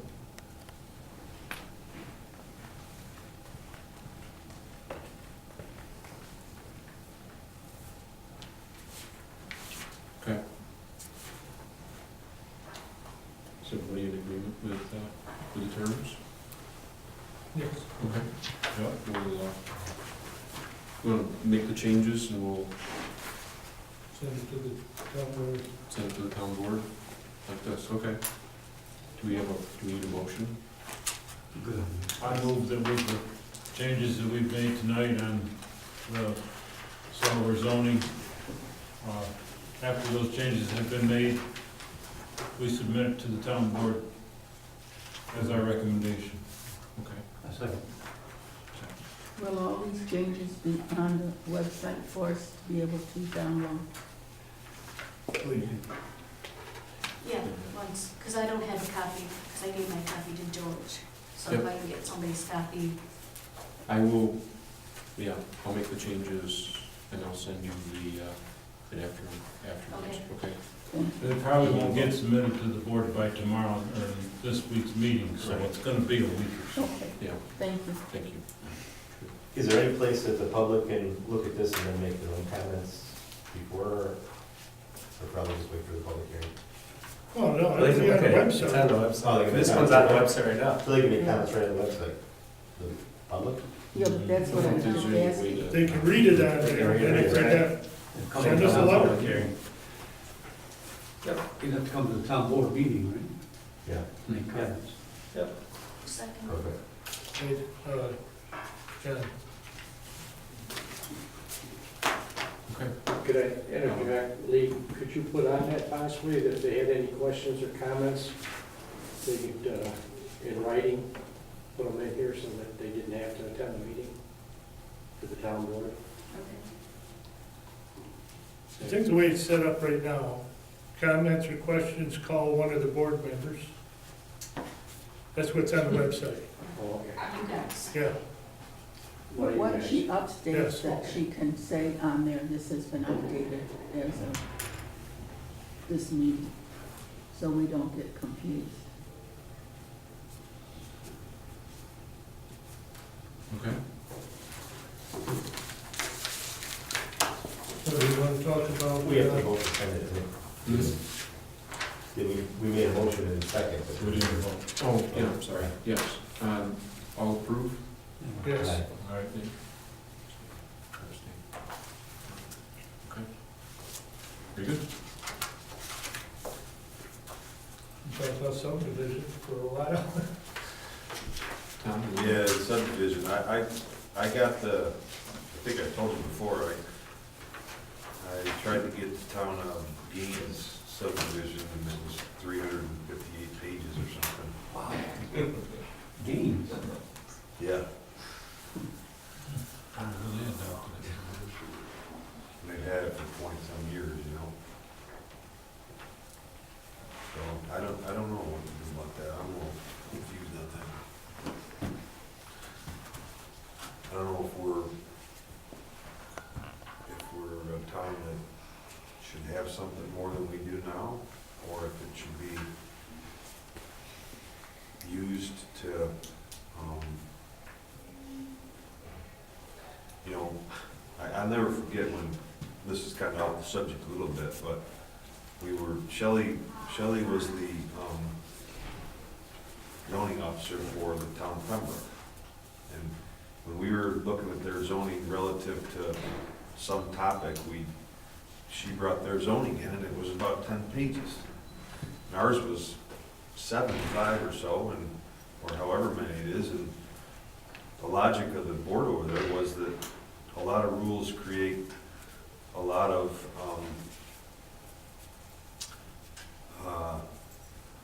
distinctions to decide on. If you have them that are vague and not so distinct, then when something special comes up, you can react accordingly, and there's not a lot of rules that guide it. So, I don't know, if we had a 378-page subdivision section in our zoning that was there that was intended to be for a town that is in Monroe County that's heavily populated, do we need that?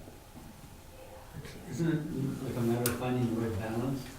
I mean, clearly, if we had a zoning that was only 1 page long, it'd be too vague.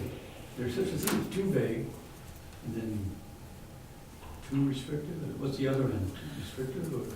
Yeah, well, we do have some zoning right now about subdivisions. It's very vague. But you guys, correct me if I'm wrong, this was brought up really from the Grange, right? That's what brought this to light. Correct. And they were allowed to sell a parcel off and create another parcel, an undue hardship on another. A greater hardship. A greater hardship, right? That was, I think, that was where Shelley was coming from, if I'm recalling correctly here. If there was a way for her to have been involved, or a way for her to be able to keep that from happening, it would have been beneficial to keep, making hardships harder as opposed to easier. And it's a matter of finding a way to do that, a way to keep land sales from happening without going through the town first. I do have something on that. If the town Gaines has a form to get us in, I find it very quick. And if there was a way, an instrument that could be made so that that could happen, that would solve most of these issues.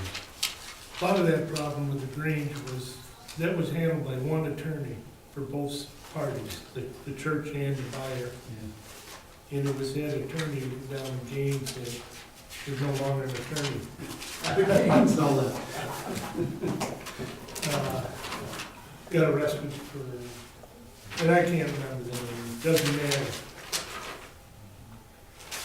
But I don't think it was something that would have happened had they had two attorneys. Yeah. And or even one good one. Well, it wasn't even in compliance to begin with, Yes. so you can't make it compliant. They could have been less non-compliant than it ended up, but not much. But I think that was where Shelley was coming from, finding a way, of course, to put something in place to keep that from happening, whether you had good lawyers or not.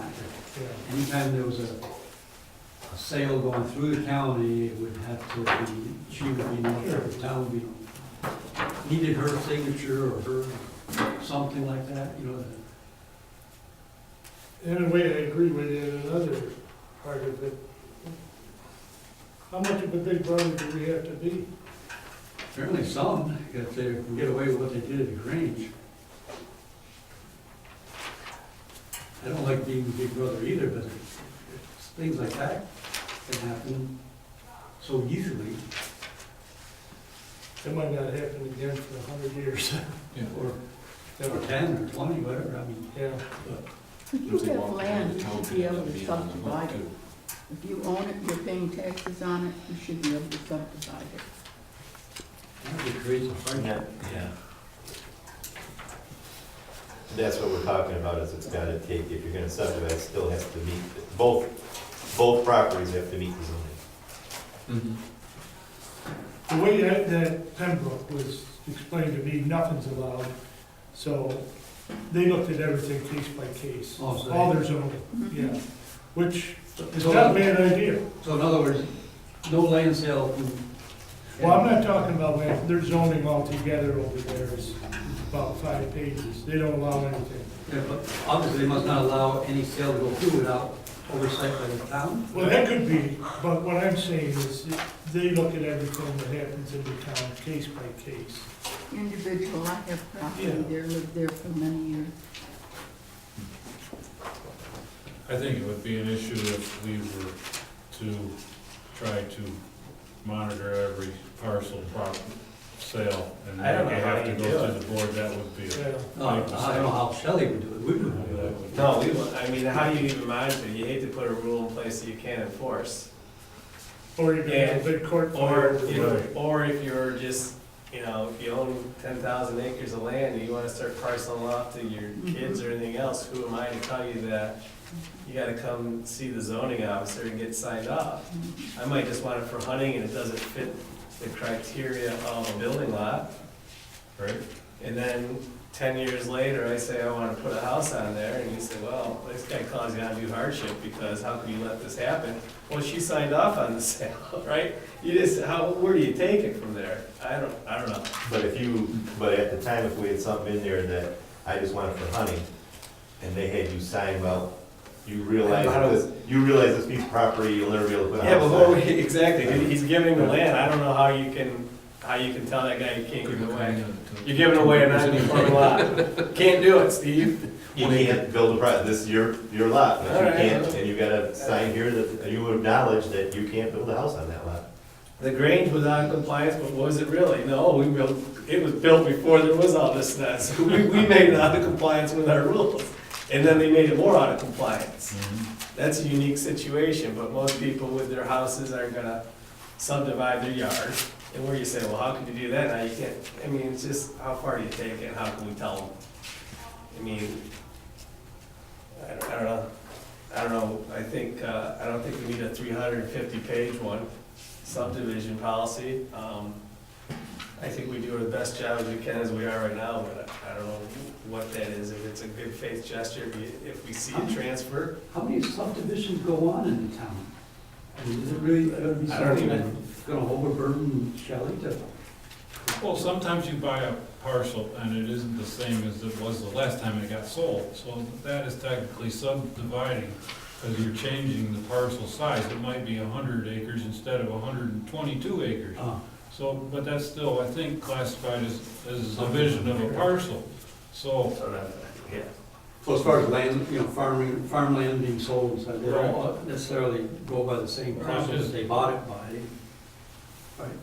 You just have to, it's different than a housing lot's gotta be 250 by 200, whatever it's. 200. So we have to make sure we don't make our rules that steps onto the guy that's buying 110 acres over here and But again, if he had, okay, so let's take that situation that you had, you got 22 acres, you think somewhere on that property, I could put a house. But if you only have that property narrows down, you only got 100 foot of frontage on the road, at that point, when you buy it, you have to sign something that says, you know, you can't. Or do you say, well, you could have a roadway going back there and, I don't know, that'll be your frontage. a lot of guys are buying ground to hunt on, they wanna buy 10 acres of your woods. Well, you know where your woods are, they're not next to the road, they're in Yeah. the back of the farm. Yeah. And okay, so you give them a right of way to get back there, and there's your 10 acres. But can you put a house on it? No. Right, but they have to know that going in, so that 10 years down the road, I'd like to retire to this spot. But it's kind of like buyer beware, because Yeah, where does that come in that, or? Yeah, that's, I'm with you, I don't know how you can zone that. I found I that, think he's gotta be consistent.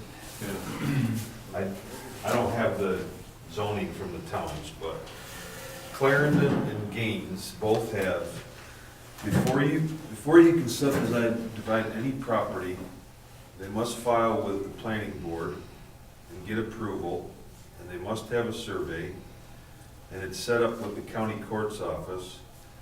Before a deed is filed, it must be stamped by the planning board. Yeah, I thought that was brought up once before. This is where Shelley was coming from. I think that's a lot, again, I don't know how many we do in here, I would say most of them are agricultural, and to get a survey for 110 acres, it's probably changed hands or been in the family farm for, How many undue. How many of these do you think are going on? Whether it be for housing or for farms and everything, I mean, are farmland, oh, it gets sold all the time. It's all the time. So those two rules in those towns create some hardship for cost attached to them. Right? Yeah, a lot of properties get bought without surveys. Exactly. I don't think I've ever had anything surveyed. Because you probably own both sides of it. Well, there's fence box, so you Right. can't go with it. You read the Yeah. abstract, and there's a description in it. You start surveying, some farmland that goes like this, and back in the woods. Yeah, you're right, there's gonna be a lot of cost to it. There'll be some mad. Find out your yard goes back another 100 feet.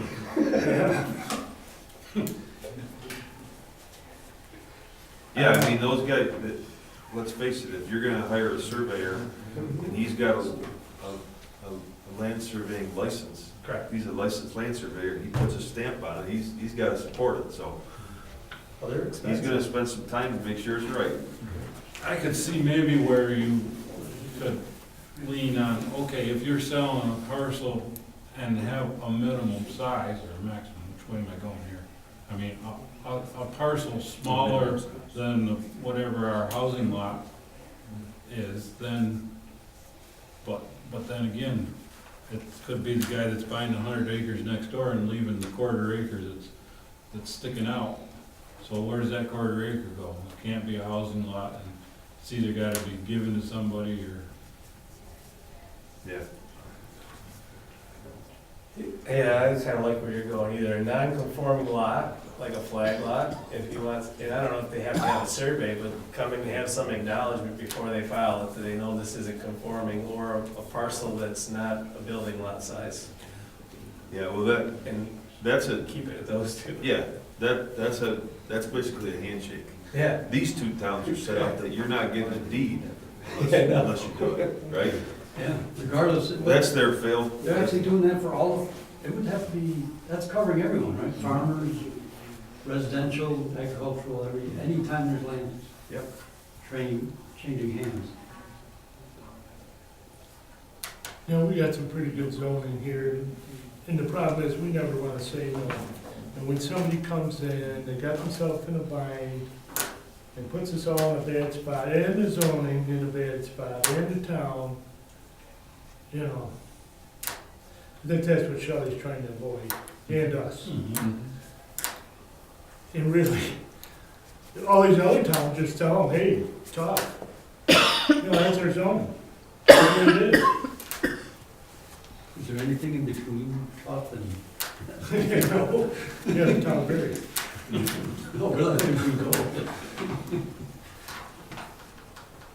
It's hard, that's hard to.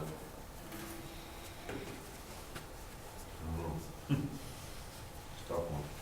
I agree with Steve, that when you buy a parcel and we have something in writing that says, you know, this isn't zoned for a house or anything, sign it, they're your property, go on, whatever, but, you know, it's not gonna be able to go.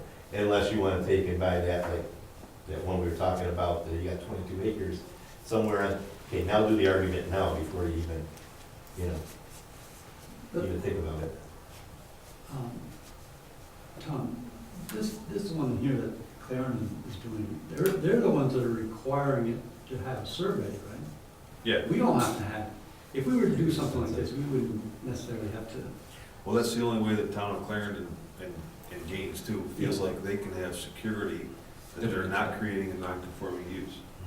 That's the only way they have security, that it gets done. Yeah. That it gets done. That we know where the boundaries are. I mean. Well, not only that, but that's, if somebody's gonna put a stamp on it, then it actually comes to the board. It doesn't happen behind the scenes and doesn't I know, but happen. they're requiring a survey to go Right. along with it. Yeah. That costs money, and I take it that's one of the. would be- But by having the survey, then it's gotta go to the courthouse, it's gotta be, right? Yeah, the direction I'm going is that, can we do this without requiring a survey? I understand. They're saying the survey is their red flag. It sends up the red flag to say, you should be looking at this. Where if it doesn't happen, what's gonna be the one instrument that says, this happened, you need to look at it, if there isn't that? Well, town has all the maps of all the parcels. You can look. You can look if it's brought to your attention. What if it's not brought to your attention? You saying you don't know anything's going on unless there's a survey done? No, basically you don't. Town doesn't know what's going on. No.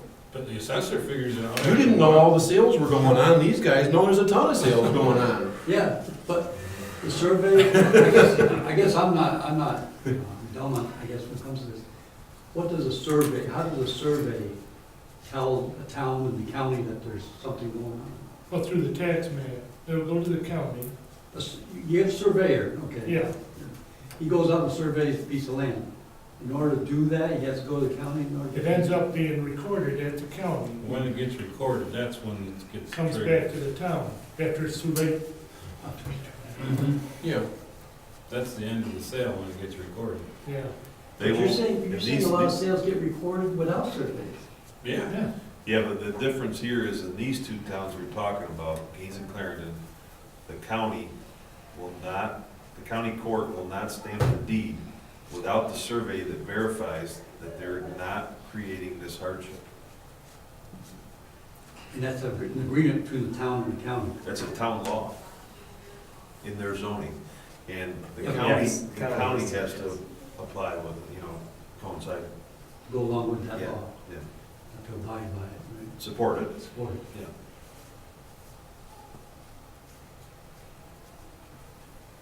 I'm just trying to find another way to do it without having to require surveys. And still have knowledge of sales transactions, before they're already done. Obviously, when they're done, they're recorded, and that's too late.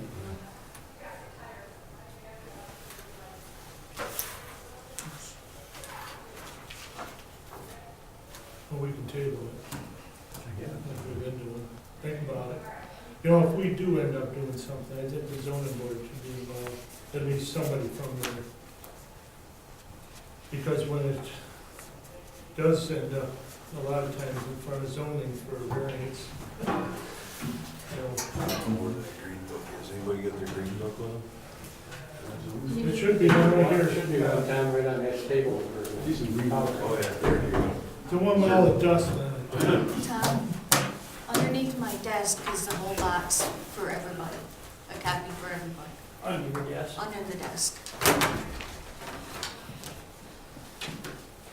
Well, I can get the I can get those, the zoning from Clarendon and Gaines that says that, with the wording if you want.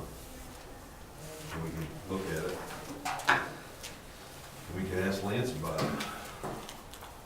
You know, I don't know if it ever happened, but I brought it up a few months ago. Maybe, I think it did. In order to look at our zoning, somebody should ask us, and that should be the town board. I don't remember if I asked them or not. It shouldn't be, you know. When the planning board wants to change zoning, it's because somebody asked us to change it. It should be the town board. We should be making a recommendation to the town board. They should be recommending to us to take a look at it. Look, Kelly's the one that started all this, right? Yeah. What are you talking about? Subdivision. Stay down. Dividing land, is that what you're Yes. talking about? How Yeah. big an issue is Trying to figure out what we We're trying got to figure now. out what we got now and how often this happens, it becomes a problem. Well, it's one of those situations where it's buyer beware. If the buyer doesn't call me or know enough to call me, they can get themselves in a situation. They end up buying property that they can't build on, and then the boards all feel sorry for them, and they give them variances or whatever, right? That's, if we require that all residents, when you're subdividing, I'm not talking about a subdivision. Yes. I'm subdividing land, that you come to the town board, the biggest hardship will be that you will require a survey, and you will have to sign the survey. That will be the biggest financial burden on the resident. But, does it hurt that a resident, I mean, I have a situation right now, he wants a guarantee that his permit, the drawing, that everything's fine. I said, unless you can provide a survey, I can't give you 100% guarantee. I can tell you it appears to look good, but if you don't have posts, I can't guarantee. All I can do is, you know, go and look and see what you're doing, but without a survey, there are no guarantees. This would help some of the problems that we have with building and property lines and creating non-compliant lots or landlocking property. That will help solve all those problems. You can make it a $10 fee and then, you know, require a survey. But this is the discussion that's been going here, that there's a lot of land sales that go on between farmers that you're not required today and haven't been requiring any surveys to be done. They just sell off a lot and it gets recorded in the county and it goes on all the time. Yes, it does. But in Genesee County and in other counties, they require it. They require it, and they're still farming land too. So, I mean, is it protecting our, you know, is it protecting our town and our other residents to require it? You know, I think it's well worth the extra cost to each individual when they're selling off the property. Yeah. Well, here's the problem, say the farmer's selling part of the land, and the survey goes like this, you're talking probably $2,000, $3,000, by the time you get all said and done. For a survey. Yeah, that's gonna cause some heartache, For farmers. yeah. But if a farmer sells the land to an individual, and, you know, here's the where we have, people think they just sold you a building lot, they come to me, oh, I have a piece of property, and it's 200 by 225, okay, fine, you're over the 40,000 square feet. But we can't prove, nothing can be proved, because there's no survey. So how do I know that the setbacks that they're showing me on this paper sketch is right? Because there's no stakes anywhere. So I Well, it's understand. recorded down to the county, though, when you sell a piece of property, if it's in a corner, because I sold my son that piece of property. Right. And I asked Jeff Martin, I said, do we have survey? He said, no. Here's the property line, and I go over here. But that's between family. That has no bearing on it. So, doesn't matter who I sold it to. He has the abstract and the deed, and he says, okay, here's the line, and we're going over here 250 foot, and that's the other line, we're going back to it. And there's no survey needed. That's what I did in Cambria. I did 7 of them last month. I didn't have one survey. You didn't even, well, you know, I mean, it's ultimately your choice for the resident. I'm just saying that it does create a problem, and it creates, the perfect example was when the church split off that property. There's a perfect, making a non-compliant lot even more non-compliant. How often does that happen? Is that an anomaly as opposed to a problem? I think we have quite a few pieces of property. There was one where the barn's right in the middle of the land. It's half on one person's property and half on another, right?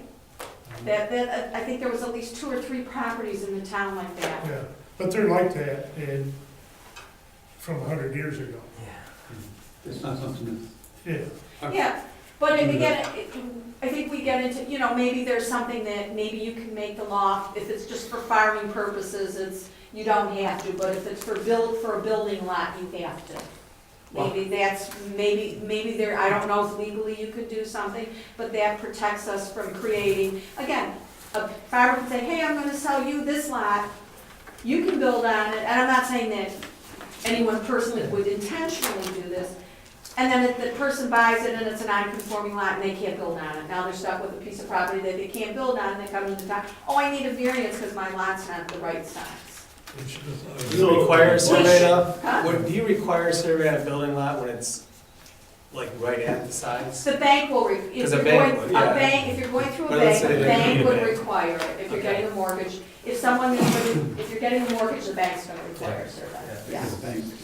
So is there any way that you could, the town of Barry could say before any property is sold in the town of Barry, it needs to be run by the zoning officer so that both parties know the compliance for a building lot or whatever you want to do for it, that it's gonna be set? Well, that's something that, when I talk to residents, they call, they ask questions, oh, I'm thinking of this. I always say, please, before you buy, before you do anything, come and talk to me. Make it contingent upon a building permit approval. Make Right. everything contingent upon getting a building permit. So that covers their butt, so to speak, from being locked into buying something, because if they can't get the permit, then they don't have to buy it. I do that with special use permits when they're buying property all the time, make it a contingent. So I try to protect the residents, but if they don't call me, and they don't know, I can't help them.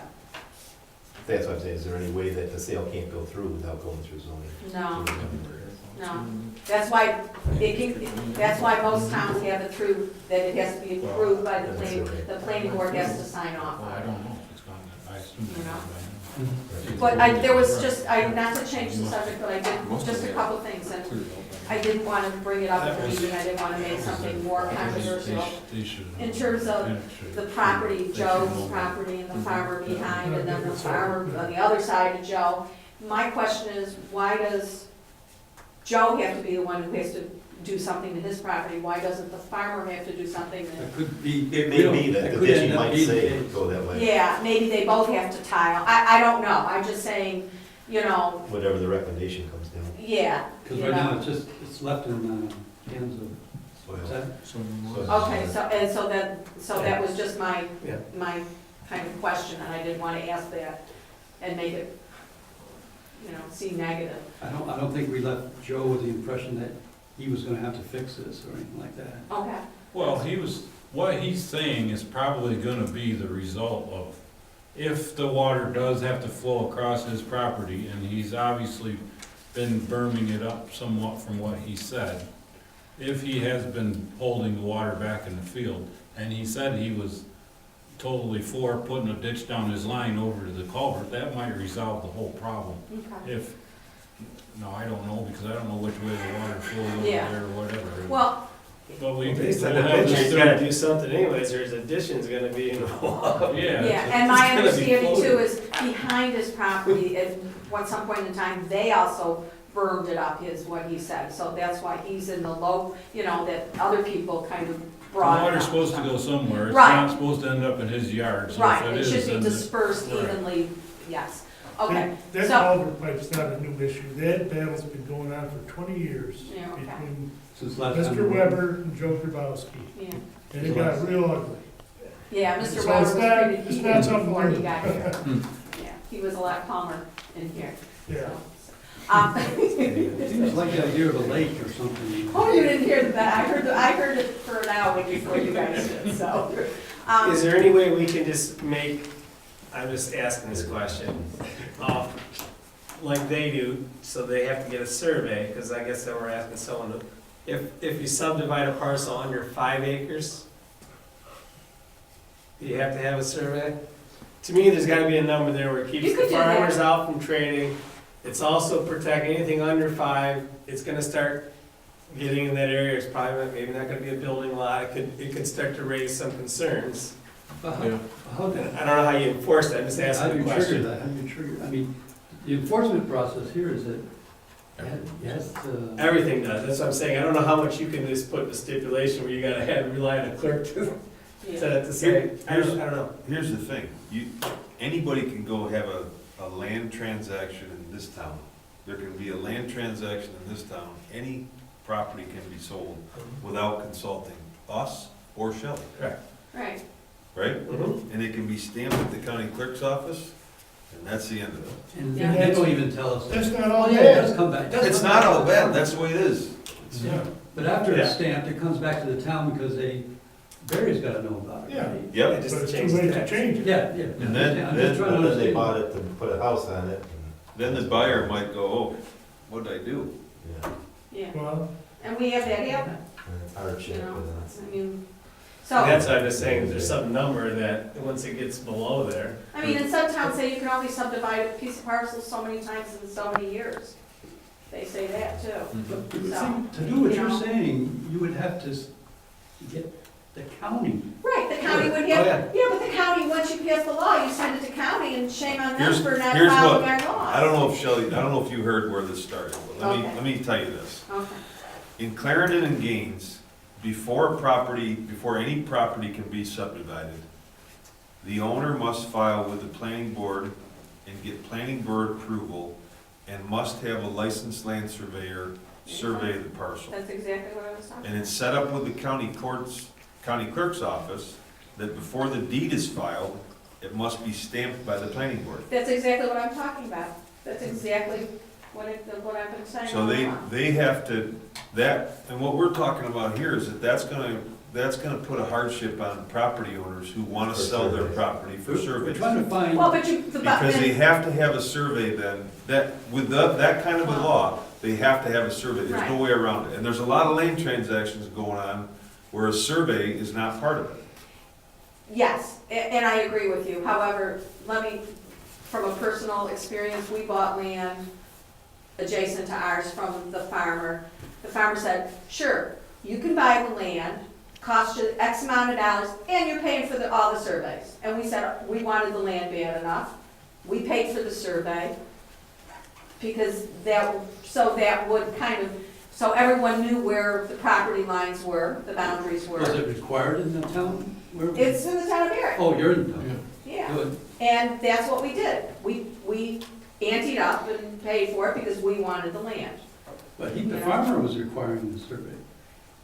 The farmer said, you pay for the survey. Yeah, but they're saying. But we also wanted a survey. Yeah, so we wanted to know, so that later on we could say, hey, that's our So property. if you want the survey, I you mean, pay they're still for it. farming it, so it doesn't really The farmer matter. didn't require you to have a survey. You wanted a survey, and he said. I if think you it was want a both survey- it was agreed upon, but we paid for it.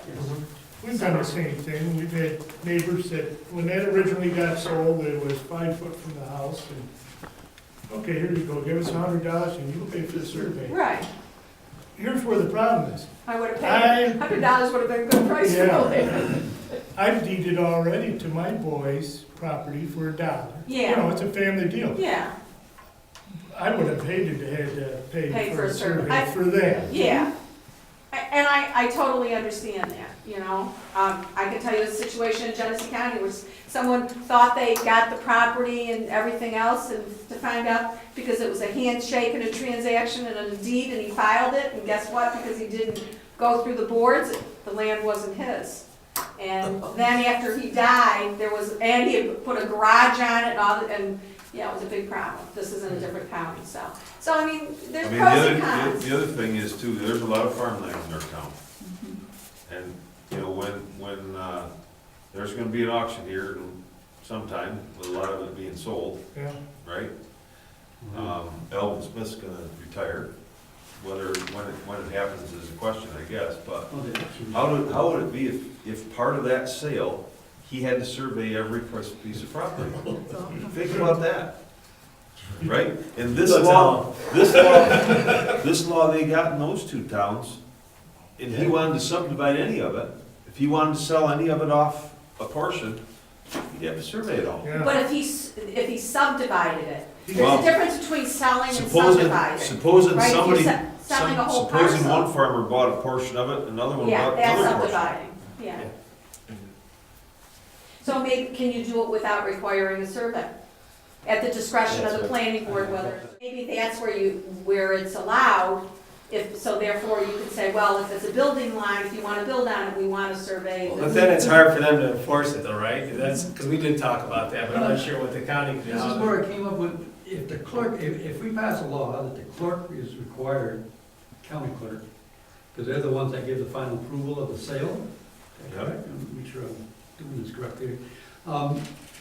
If there's certain speculations, whatever they be, anything less than 10 acres or whatever like that, she's gotta get the town approval for anything certain size or smaller. Then that would allow all these other things to occur. It wouldn't be part of the town. But anything, whatever the restrictions are, if they fall within those, the clerk would be on the stick to Instead of a get survey, approval from the town. yeah, instead of a survey, you could have, just like we have that approval form for that this has been approved by the town board, and that's where it's signed by you. And that's where the approval is. And then it's up to your discretion whether you wanna do a survey or not.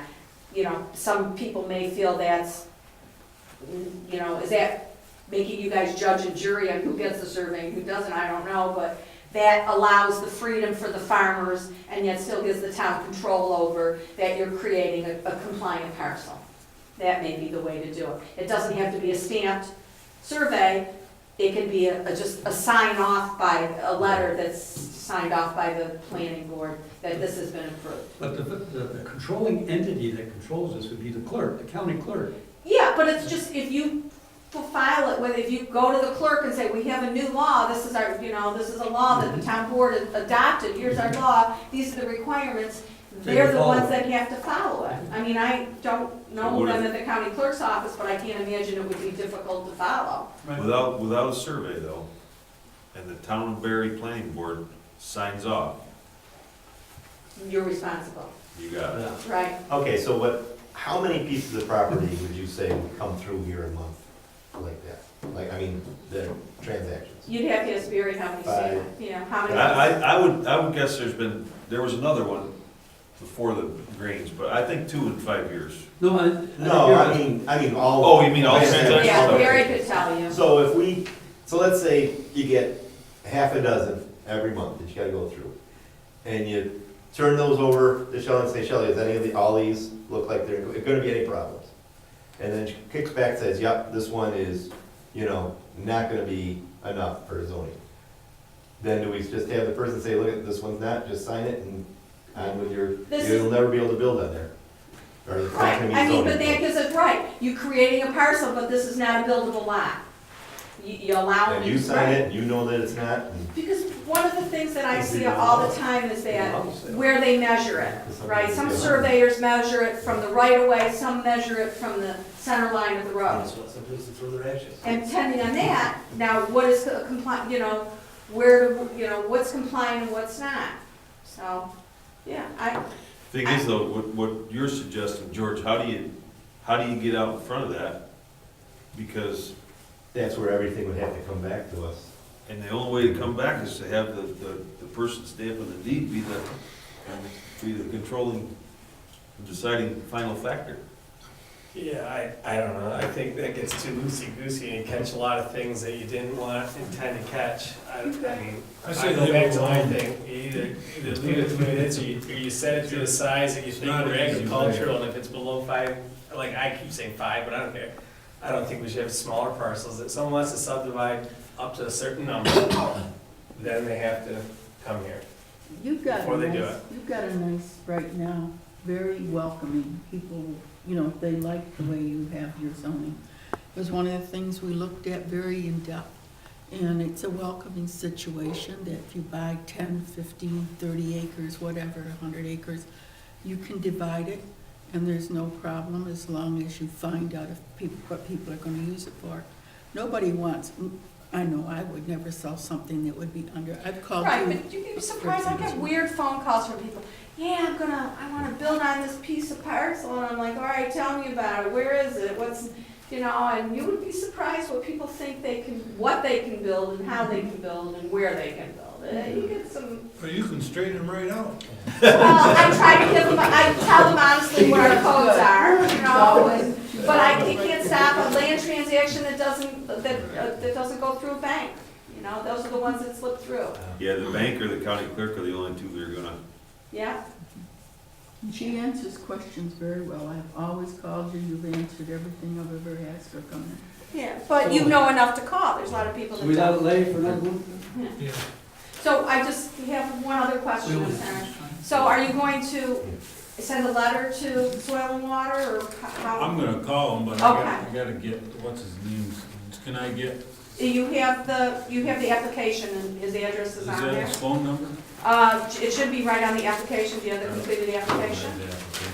And Joe's supposed to be getting a hold of Dale. Good. Okay, I just wanted to make sure that was gonna, if you need. I can probably have her get a hold of Dale as well. Okay, sounds like Joe's gonna get them. You have Joe's phone number on there and his address. And is there a tax lot number on it? Do you- I know where it's at, so. Huh? Yeah, and his tax lot number's right on there, too. And Joe's phone number, okay. Oh, Gene's- Okay, so, I mean, we've been through so many different times, and every time something goes wrong with a parcel, we always bring it up. Maybe you have to do something like this, a little halfway between. You keep that one, you keep that one. Those were from Gene from a month ago. Yeah, but There was, it's, where did you put the one in? I handed it back that way, Wes has got it, maybe in the I noticed it's not here. one with the water. Yeah.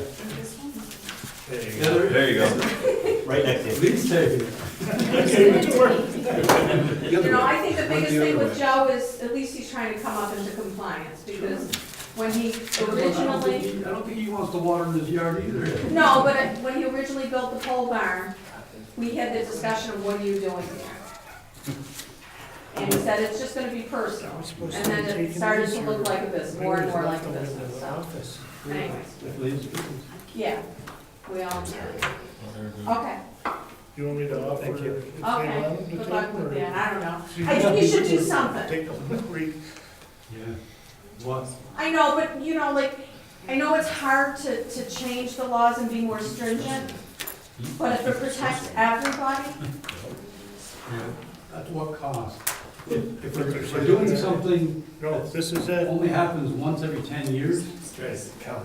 it worth it? I think I that's don't what, know. that's what. I guess the question would, Barry would know how many non-compliance lots are issued in a yearly basis. He could tell you that, I can't, because I don't, it doesn't come to me, it goes to Well, I think him. those things could make a difference. Yeah, If he comes and says, yeah, we only have this problem once every 10 years, it's over with. It's not worth it, you know? yeah, I mean, the issue Unless they is. come to you, there is no problem with it, right? Well, but that's the problem in itself. It's not a problem if nobody knows about it. It is a problem if it's not in compliance with our zoning, right? If it's not in compliance in the zoning, then it can essentially be a problem later down the line for somebody else, right?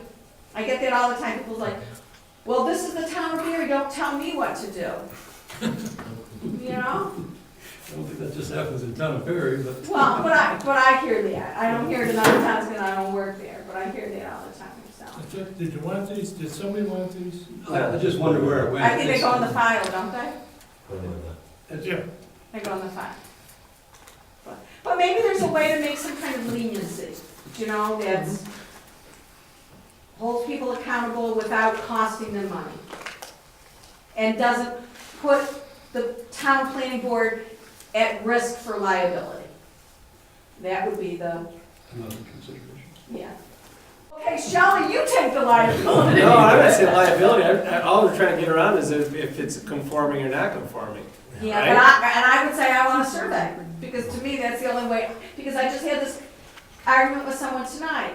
They want me to approve a building permit, but they can't provide a survey, and they're telling me they're 30 feet from the rear lot on the building. I'm like, how do you know that if you don't have a survey and you don't know where your property line?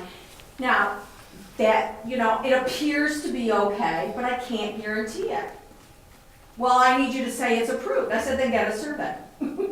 Because I cannot guarantee that, you know, if your neighbor comes back and can prove that you're you know, that you're on their property line, I can't, you know, I'm not a surveyor. Town could be liable. You could be liable, right? Right, Yeah. right. You know, It's a hard thing to, yeah, so it kind of puts us in a, you know, I couldn't tell them 100%. it's exactly why if you wanna go get a $100,000 loan from the bank, they require you to have a survey. There They you don't want go. the risk either. Yeah, exactly. And some towns will not even approve permits without a survey. You know, I mean, we're more lenient here, Yeah. but I can't guarantee that it's not gonna be an issue later on. Well, there's a description, and you can always get a survey from the description. It doesn't The have to- deed? Yeah, correct. Yeah, those are hard to, Well, where do you think the surveyor gets this? Nobody would, Yeah. somebody'd have to have, Yeah. if you're sold one or the other. Where you'd have to have a survey. Moving that way. Here's the boundary line, here's the road. As long as you're in the corner, Second that.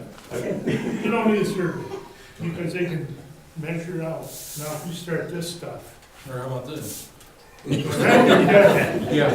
need right away. Here's where you need a survey. wait a minute, a You flag take lot. a parcel out of the Oh, middle. You put it next to the Yeah. ditch, you know, between the tree and the ditch, and Well, it's fine, all right, so I have a question for you guys that farm. Do your, let's say, the government loans and things that you work, do they require surveys? You don't have to have surveys for that? No. We don't like to get told what to do. I'm aware of I that. take it you don't get involved with banks either, or I mean, it's all Banks cash deals? Things we always dealt with Never, but can't you see further down the line that may be required, that could come along? They kind of go along the fence box, you know, that sort of a thing. And it's, you know, there's a deed somewhere in Right. the county clerk's office which explains it out. You know, this whole survey, and every time a piece of property gets sold, the same piece, that's a ripoff. They just did it 2 years ago, the stakes are still right. Yeah. You know, you drive around, you see it, and this neighbor moved in, a year later, he's moving out, and another survey's done. And, Yeah. I often wonder if there's kickbacks involved, or well, what goes on. surveyors never put in very big stakes. Right, because they come out. No, and they bury them in the ground so you can't ever find them again. I don't know. I just would like to see the residents protected so that they don't have the problems, that's all. I think also you'd like to see that you don't have to be the bad guy telling them when they do come in, right, Chuck? Well, I know, but And I don't blame you. no, I I don't mean, blame I try to break the news to them as gently as possible, but I've told people no. You know, I take enough. Oh, yeah, oh, yeah. They can't bury and they can't do certain things. I'm the first to tell them no if I strongly think that they can't do something. But on the other hand, I don't want people to buy something that they can't do anything with. So. And good news, Shirley Nigro just called me and she just closed on her piece of property. So. The Grange. The Grange, she just closed, so she's gonna come in, she's gotta apply for that holding tank. So she's moving ahead, it's hers now, let's hope she gets the holding tank. How about the Quill? Joe Quill, I haven't heard anything understanding was that it was taking longer to clean out that property. I did have a, some guy who does sheds call me and talking about selling on Sue Sherman's property, and I was like, what? So I was like, yeah, you need to come in and apply for a special use permit. I don't know if he had talked to Sue about it, or I don't know where that one was coming from. So I don't know if she's got something else going on or some other, but And nothing with the pole barn yet. nothing with the pole barn yet, and she hasn't replaced the home yet. So I think they're, you know, I think Quill's planning on moving ahead, but I haven't heard from him. So, that's it. And I move for adjournment. Yes. So, That's it. All right, good night, you guys. thanks.